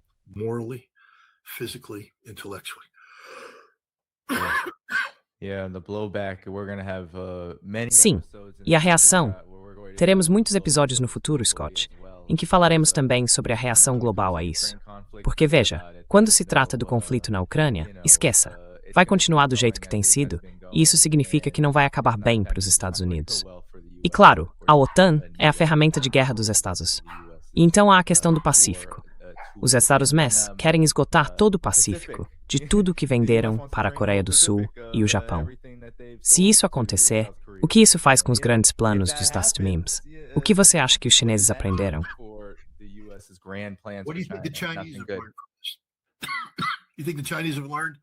Você acha que os chineses aprenderam? Se a gente ceder ao Donnie, tudo vai ficar bem. Ou talvez eles tenham aprendido que se dissermos ao Donnie para ir catar coquinho, encararmos e dissermos manda ver otário, o Donnie dá meia volta, porque a gente não tem nada. De novo. As tragédias que assolam a nação iraniana, o povo iraniano, são reais. Quer dizer, isso é horrível, o que está acontecendo agora. Mas Pete Hegseth foi exposto como um criminoso de guerra, como um mentiroso, como a pessoa mais incompetente. E talvez uma das coisas que aconteçam seja que finalmente nos livremos desse câncer na moralidade americana, que é Pete Hegseth, e realmente o processemos por crimes de guerra, porque ele cometeu crimes de guerra. Ele mentiu para o povo americano. Mentiu. Ele violou seu juramento constitucional. Sabe, nós sabíamos que quando ele estava matando, seja lá o que fossem, aqueles votos no Mar do Caribe e na costa do Pacífico, havia assassinato.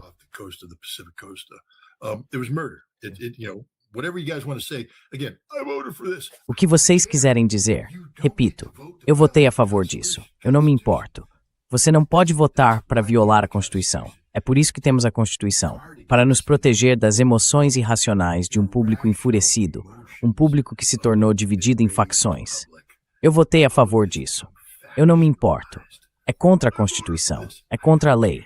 E se você votou a favor, então você faz parte do problema. Essa é a solução. Talvez você devesse ser indiciado como cúmplice pelos crimes de guerra de Pete Hegseth.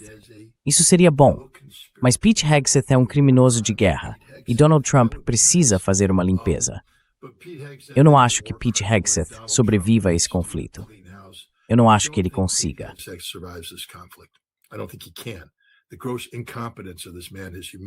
A incompetência grotesca desse homem humilhou os Estados Unidos, humilhou o presidente e se manifestou de maneiras que foram destrutivas para as pessoas, para a infraestrutura, para as economias e, mais importante, para a bússola moral do coletivo americano.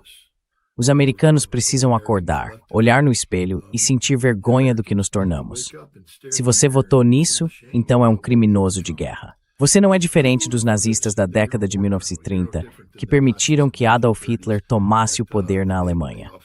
Estamos facilitando um culto à personalidade, um governo que não tem, sabe, nenhuma restrição imposta pelo Estado de Direito, porque eles não acreditam no Estado de Direito.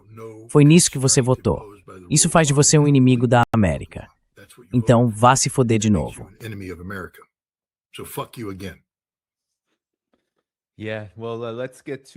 Certo. Bem, vamos passar para uma ou duas perguntas do público, Scott. Houve uma que eu achei boa, especialmente considerando sua experiência. Scott, te adoro aqui do Canadá. O que você acha que o Irã fará se Israel usar armas nucleares contra eles? Como isso mudaria a guerra? O Paquistão está ajudando o Irã.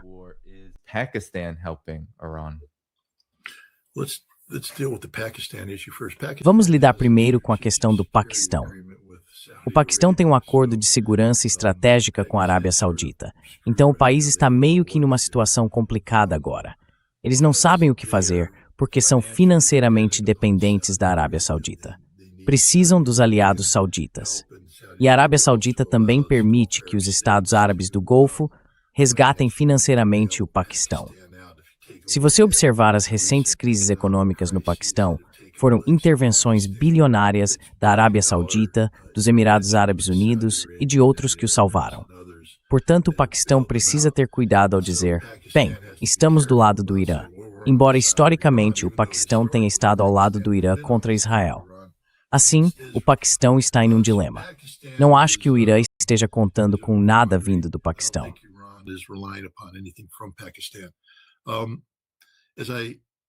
Como eu insinuei antes, o Irã está literalmente a poucas semanas de ter várias armas atômicas prontas para uso. Quando e se eles tomarem essa decisão, eu não sei. Posso dizer o seguinte: qualquer ataque nuclear israelense contra o Irã seria mais demonstrativo do que decisivo. Isso não acabaria com o Irã. Não eliminaria o programa nuclear iraniano porque simplesmente não sabemos onde ele está. Acho que vamos explodir. Há muita gente agora analisando túneis em Isfahan que se mostraram imunes às munições convencionais americanas. Já os atingimos com B-2, B-52, B-1s e não conseguimos rompê-los. Então a ideia seria usar armas nucleares para fazer os túneis desabarem.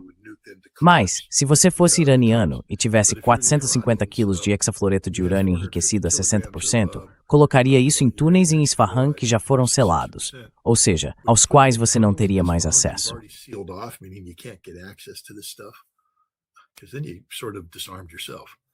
Porque aí você basicamente se desarmou. Então eu tenho a sensação de que o hexafluoreto de urânio iraniano não está em Isfahan nem em qualquer outro local conhecido. Existem centenas de instalações secretas que os iranianos vêm construindo desde 2005, enterradas dentro de montanhas.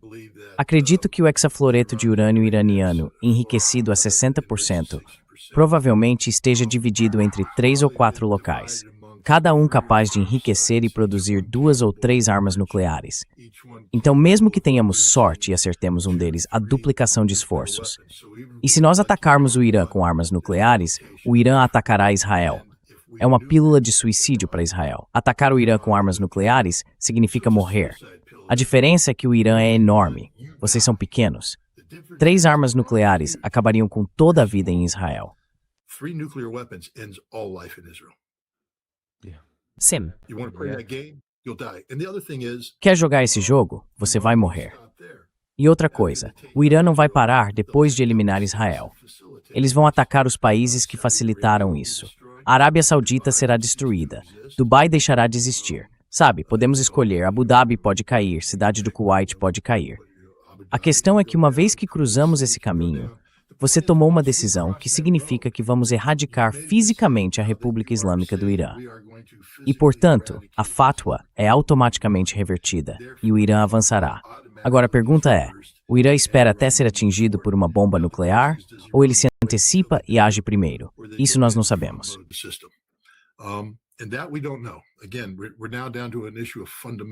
Mais uma vez, chegamos a uma questão de existencialismo fundamental.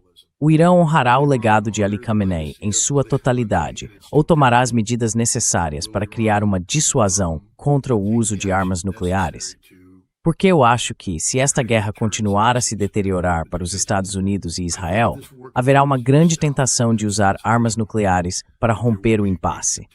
E a única maneira de o Irã evitar isso é deixar claro que, se armas nucleares forem usadas contra o Irã, Israel deixará de existir completamente. Não uma arma demonstrativa, não um golpe simbólico em Dimona. Israel deixará de existir. E então será preciso dizer aos Estados Árabes do Golfo que eles também deixarão de existir.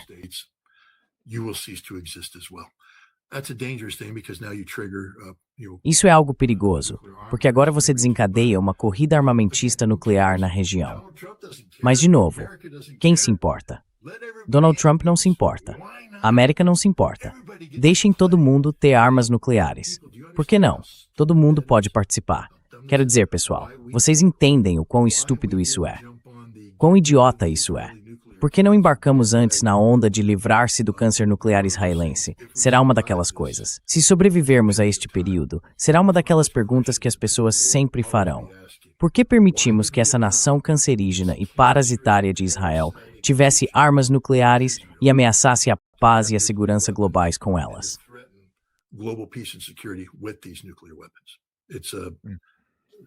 É uma pergunta maluca. É sim. E então, finalmente, Scott, rapidamente. Você ouviu alguma recomendação para o pessoal da ativa na região? O comando local está apenas tentando salvar as aparências. Alguns são ignorantes. Só estão tentando reduzir as perdas até a gente cair fora. Esta administração arruinou tanta coisa por ficar em cima do muro. Você ouviu isso? Quer dizer, que pena, azar o seu. Você levantou a mão, fez o juramento, vestiu o uniforme, está servindo. Eu sou uma daquelas pessoas que acreditam que seu dever e responsabilidade são com seu juramento, com a Constituição, e que seu trabalho é obedecer às ordens legais que lhe forem dadas da melhor forma possível. Sabe, se você não quer servir, então tome uma decisão, mas arque com as consequências. Você não vai sair impune dessa vez. Sinto muito. Você levantou a mão. O que diabos estava pensando? O que achou que ia acontecer? Quero dizer, tivemos 20 anos de guerra global contra o terror. Você não aprendeu nada com isso. Não aprendeu nada com todas as outras guerras de agressão que travamos?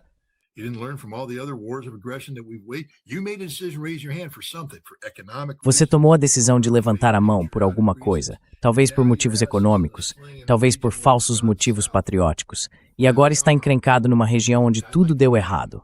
Morra com honra. Morra como um homem. Levante-se e faça o seu trabalho. Não se encolha na sua mesa, não chore pela mamãe. Levante-se e faça o seu maldito trabalho. Seja homem, seja soldado, seja marinheiro, seja aviador, faça o que tiver que fazer.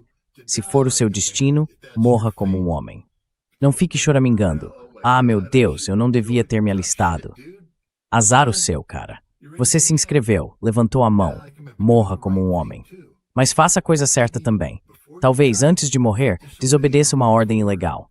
Talvez você esteja em um cruzador Aegis na estação de controle de Tomahawks e alguém chegue dizendo, vamos lançar mais um míssil.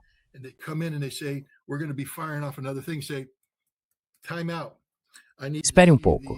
Eu preciso ver a matriz de tomada de decisão sobre este alvo que estamos atingindo. Nós realmente verificamos para garantir que não seja um alvo civil? Onde está o pacote?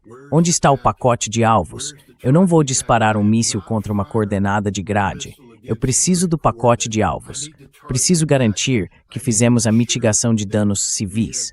Fizemos a mitigação de danos civis? Sim ou não, senhor? Sim ou não? Se a resposta for que o senhor não sabe, então eu não vou lançar o míssil. Pode me prender, me afastar, colocar outra pessoa no meu lugar e deixar que outro venha e diga, dane-se. Eu só vou lançar quando me mostrarem que esta é uma ordem legal, em conformidade com as leis da guerra e com a Constituição.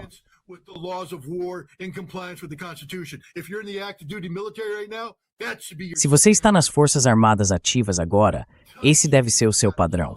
Azar o seu se tiver que matar alguém, porque você se alistou.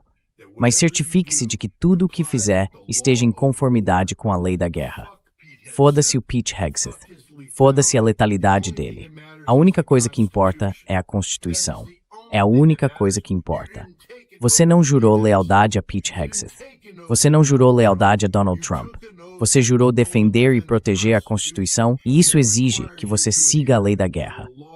E isso significa que antes de lançar uma porra de uma arma, certifique-se de que o alvo foi devidamente verificado. Ou então, você vai acabar assassinando 170 malditas crianças em idade escolar. E vai ter que conviver com isso pelo resto da sua vida, se sobreviver a esta guerra.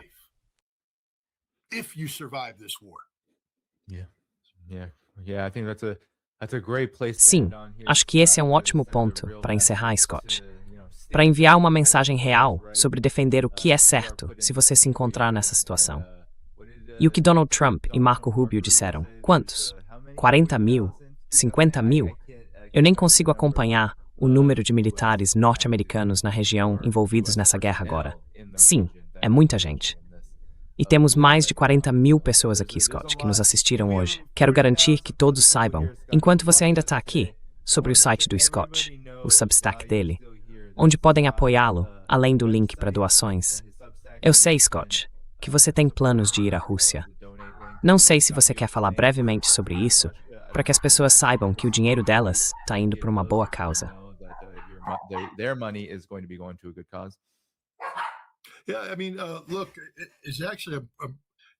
Sim, quero dizer.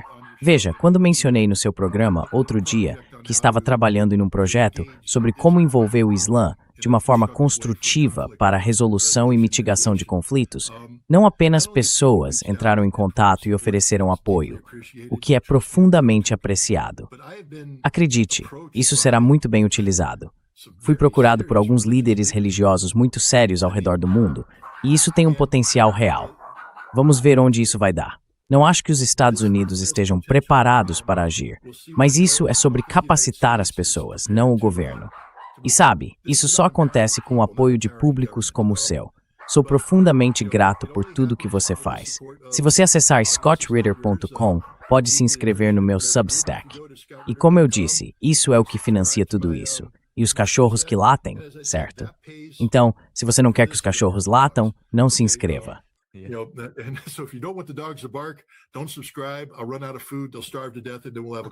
Vou ficar sem comida, eles vão morrer de fome, e então teremos um programa tranquilo. Mas se você quer que eu viaje e faça esses projetos, esse é o botão de doação. Então há uma diferença. A assinatura me permite sustentar minha família e manter um teto sobre minha cabeça. As doações me permitem sair e fazer o trabalho, viajar. Tem uma viagem muito importante chegando. Vou revelar quando puder. E as pessoas dizem, você está sendo misterioso. Entenda o seguinte, os ucranianos estão tentando me matar. Eles enviaram uma carta-bomba para minha casa em dezembro passado. Ela era inerte, mas foi feita para me assustar. Slava Ucraina, temos o seu número, sabemos quem você é. Certo, ainda estou aqui, não vou fugir. Mas sabe, estou marcado para morrer, e já fui à Rússia em algumas ocasiões. E os ucranianos tentaram me assassinar enquanto eu estava lá.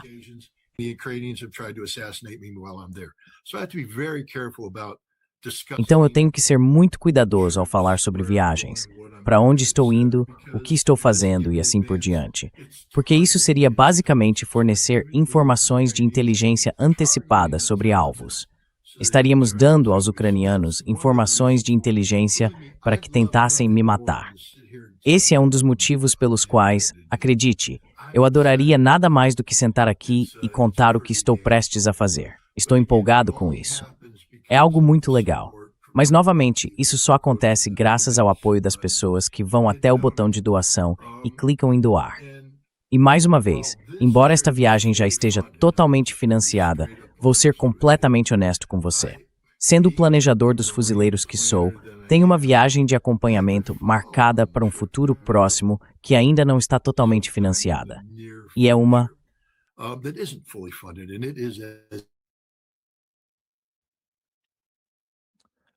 Ah, Scott, perdemos você. Então, você está dizendo que tem uma viagem marcada que ainda não totalmente financiada? Então, quando eu voltar, a próxima viagem será igualmente incrível. Ela não está totalmente financiada. Então, sabe, a questão do planejamento é que você precisa planejar dentro das suas capacidades. Se você fizer uma doação, meu potencial de capacidade aumenta. Então, por favor, se você apoia isso, continue doando. É a única coisa que nos mantém em movimento. E vou encerrar com isto. Se você gosta do fato de eu estar neste programa conversando, então doe para o Danny Haifon. Quero dizer, o Danny é o cara. O Danny fez isso acontecer.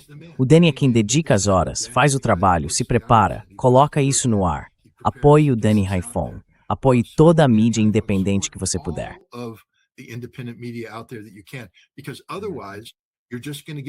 Porque, caso contrário, você só vai acabar ouvindo um monte de clones dizendo dor de curto prazo para ganho de longo prazo. E essa será a mensagem que você vai ouvir repetidamente. Se quiser derrotar isso, apoie Danny Haifon, apoie o juiz napolitano, apoie Garland Nixon, apoie Savvy Sabatino, apoie todos que estão fazendo a coisa certa. Sabe, e mais uma vez, nos comentários há pessoas que discordam de mim, e eu respeito isso. Não estou aqui para... Bem, se vocês quiserem debater, eu topo um debate. Mas tenho que dizer, eu vou direto ao ponto. Eu acabo com o oponente. Eu não perco. Eu só entro num debate quando estou confiante no assunto.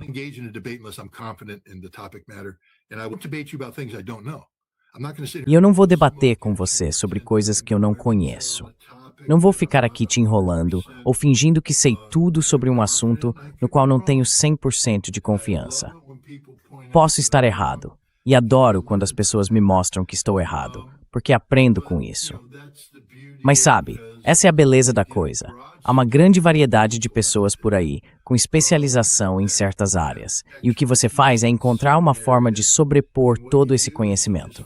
Assim você obtém um amplo espectro de saber e informação, muito maior do que qualquer pessoa sozinha poderia ter. Então, clica no botão de curtir, se inscreve no canal. Como é mesmo aquele negócio do algoritmo? Você fala isso melhor do que eu. Como é que você diz?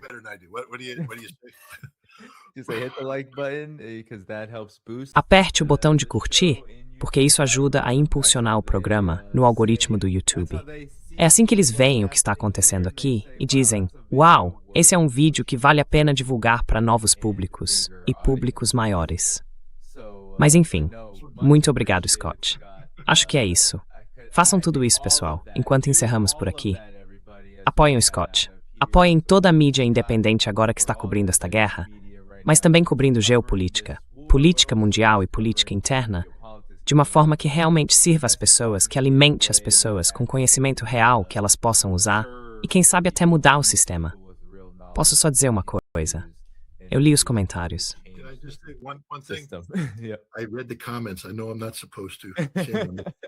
Eu sei que não deveria compartilhar isso, mas várias pessoas disseram, Scott, por favor, faça um programa com o Tucker Carlson. O Tucker Carlson não fala mais comigo.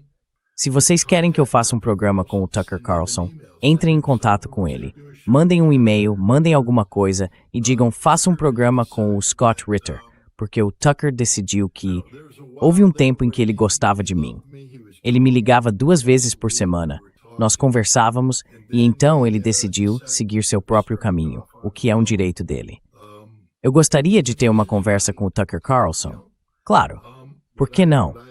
Por que não conversar com um cara que tem a capacidade de alcançar 1 bilhão de pessoas?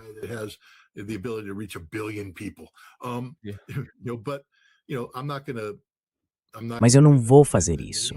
Não vou me ajoelhar, não vou rastejar, não vou implorar. Estou aqui. Se o Tucker quiser um programa, ele sabe como me encontrar. E se vocês quiserem esse programa, liguem pro Tucker e digam para ele fazer um programa. Funcionou. Sabe, o Danny Haiphong, o podcaster muito popular, as pessoas que administram a plataforma dele vinham dizendo: não permitiremos que Scott Ritter participe do seu programa. Mas o público exigiu o contrário. E eu fiz um programa com o Danny outro dia e já temos mais de 1 milhão de visualizações até agora. Quer dizer, isso é muito bom. Eu não sei qual é o padrão. 1 milhão de visualizações é um bom número? I don't know the standard. Is that a good standard? A million views? Yeah, that's a very good standard. Sim, esse é um padrão muito bom. E sim, quero dizer, isso acontece aqui também, Scott. Sabe, muita gente diz: Ei, Danny, por que você não chama tal ou tal pessoa? Não vou citar nomes, não quero ser esse tipo de pessoa. Mas sabe, eles simplesmente sabem que, se ainda não participaram, provavelmente foi porque recusaram, às vezes sem motivo algum. E se você realmente quer que eles venham, faça exatamente o que o Scott acabou de dizer que faz por si mesmo. Diga a eles: Ei, você deve participar desse programa, porque vale a pena alcançar esse tipo de público.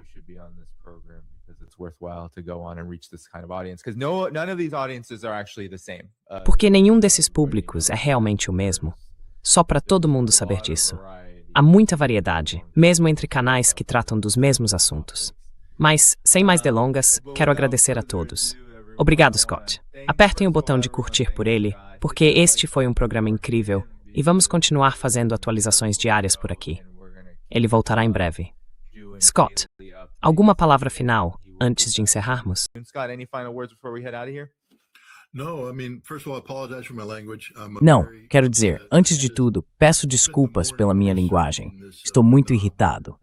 Passei a manhã pesquisando sobre esse ataque em Manab, e quanto mais eu descobria sobre isso, mais eu ficava: agora tá tudo em todo lugar, porque você precisa se aprofundar.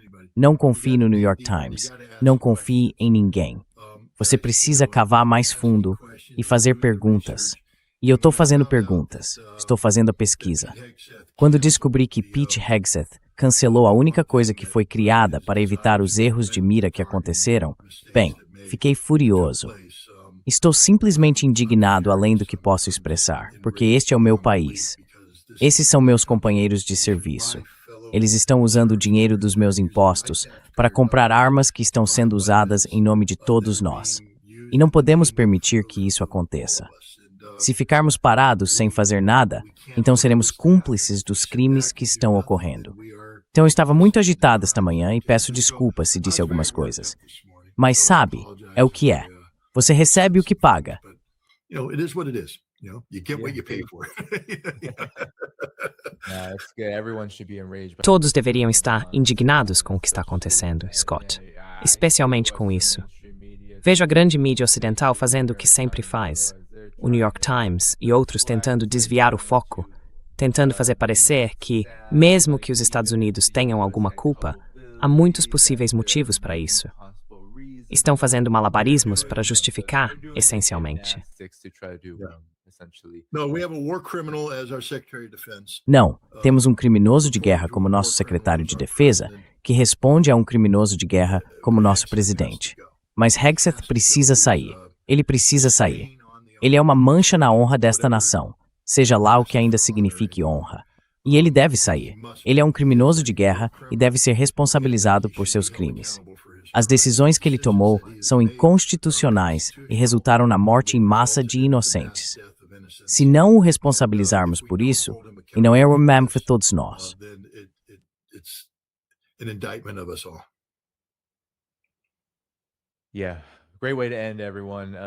Sim, ótima maneira de encerrar, pessoal, porque essa é a mensagem que as pessoas precisam ouvir, certo? Então apertem o botão de curtir. Claro, apoiem o Scott, o link está na descrição do vídeo. E se puderem, apoiem também este canal. Os links estão na descrição do vídeo. Amanhã estarei de volta às 11h30, horário do leste. Acredito que o professor Jeffrey Sachs participará e depois farei meu próprio segmento também. Então, sem mais delongas, pessoal. Vejo vocês amanhã. As atualizações diárias continuam. Até lá. Tchau.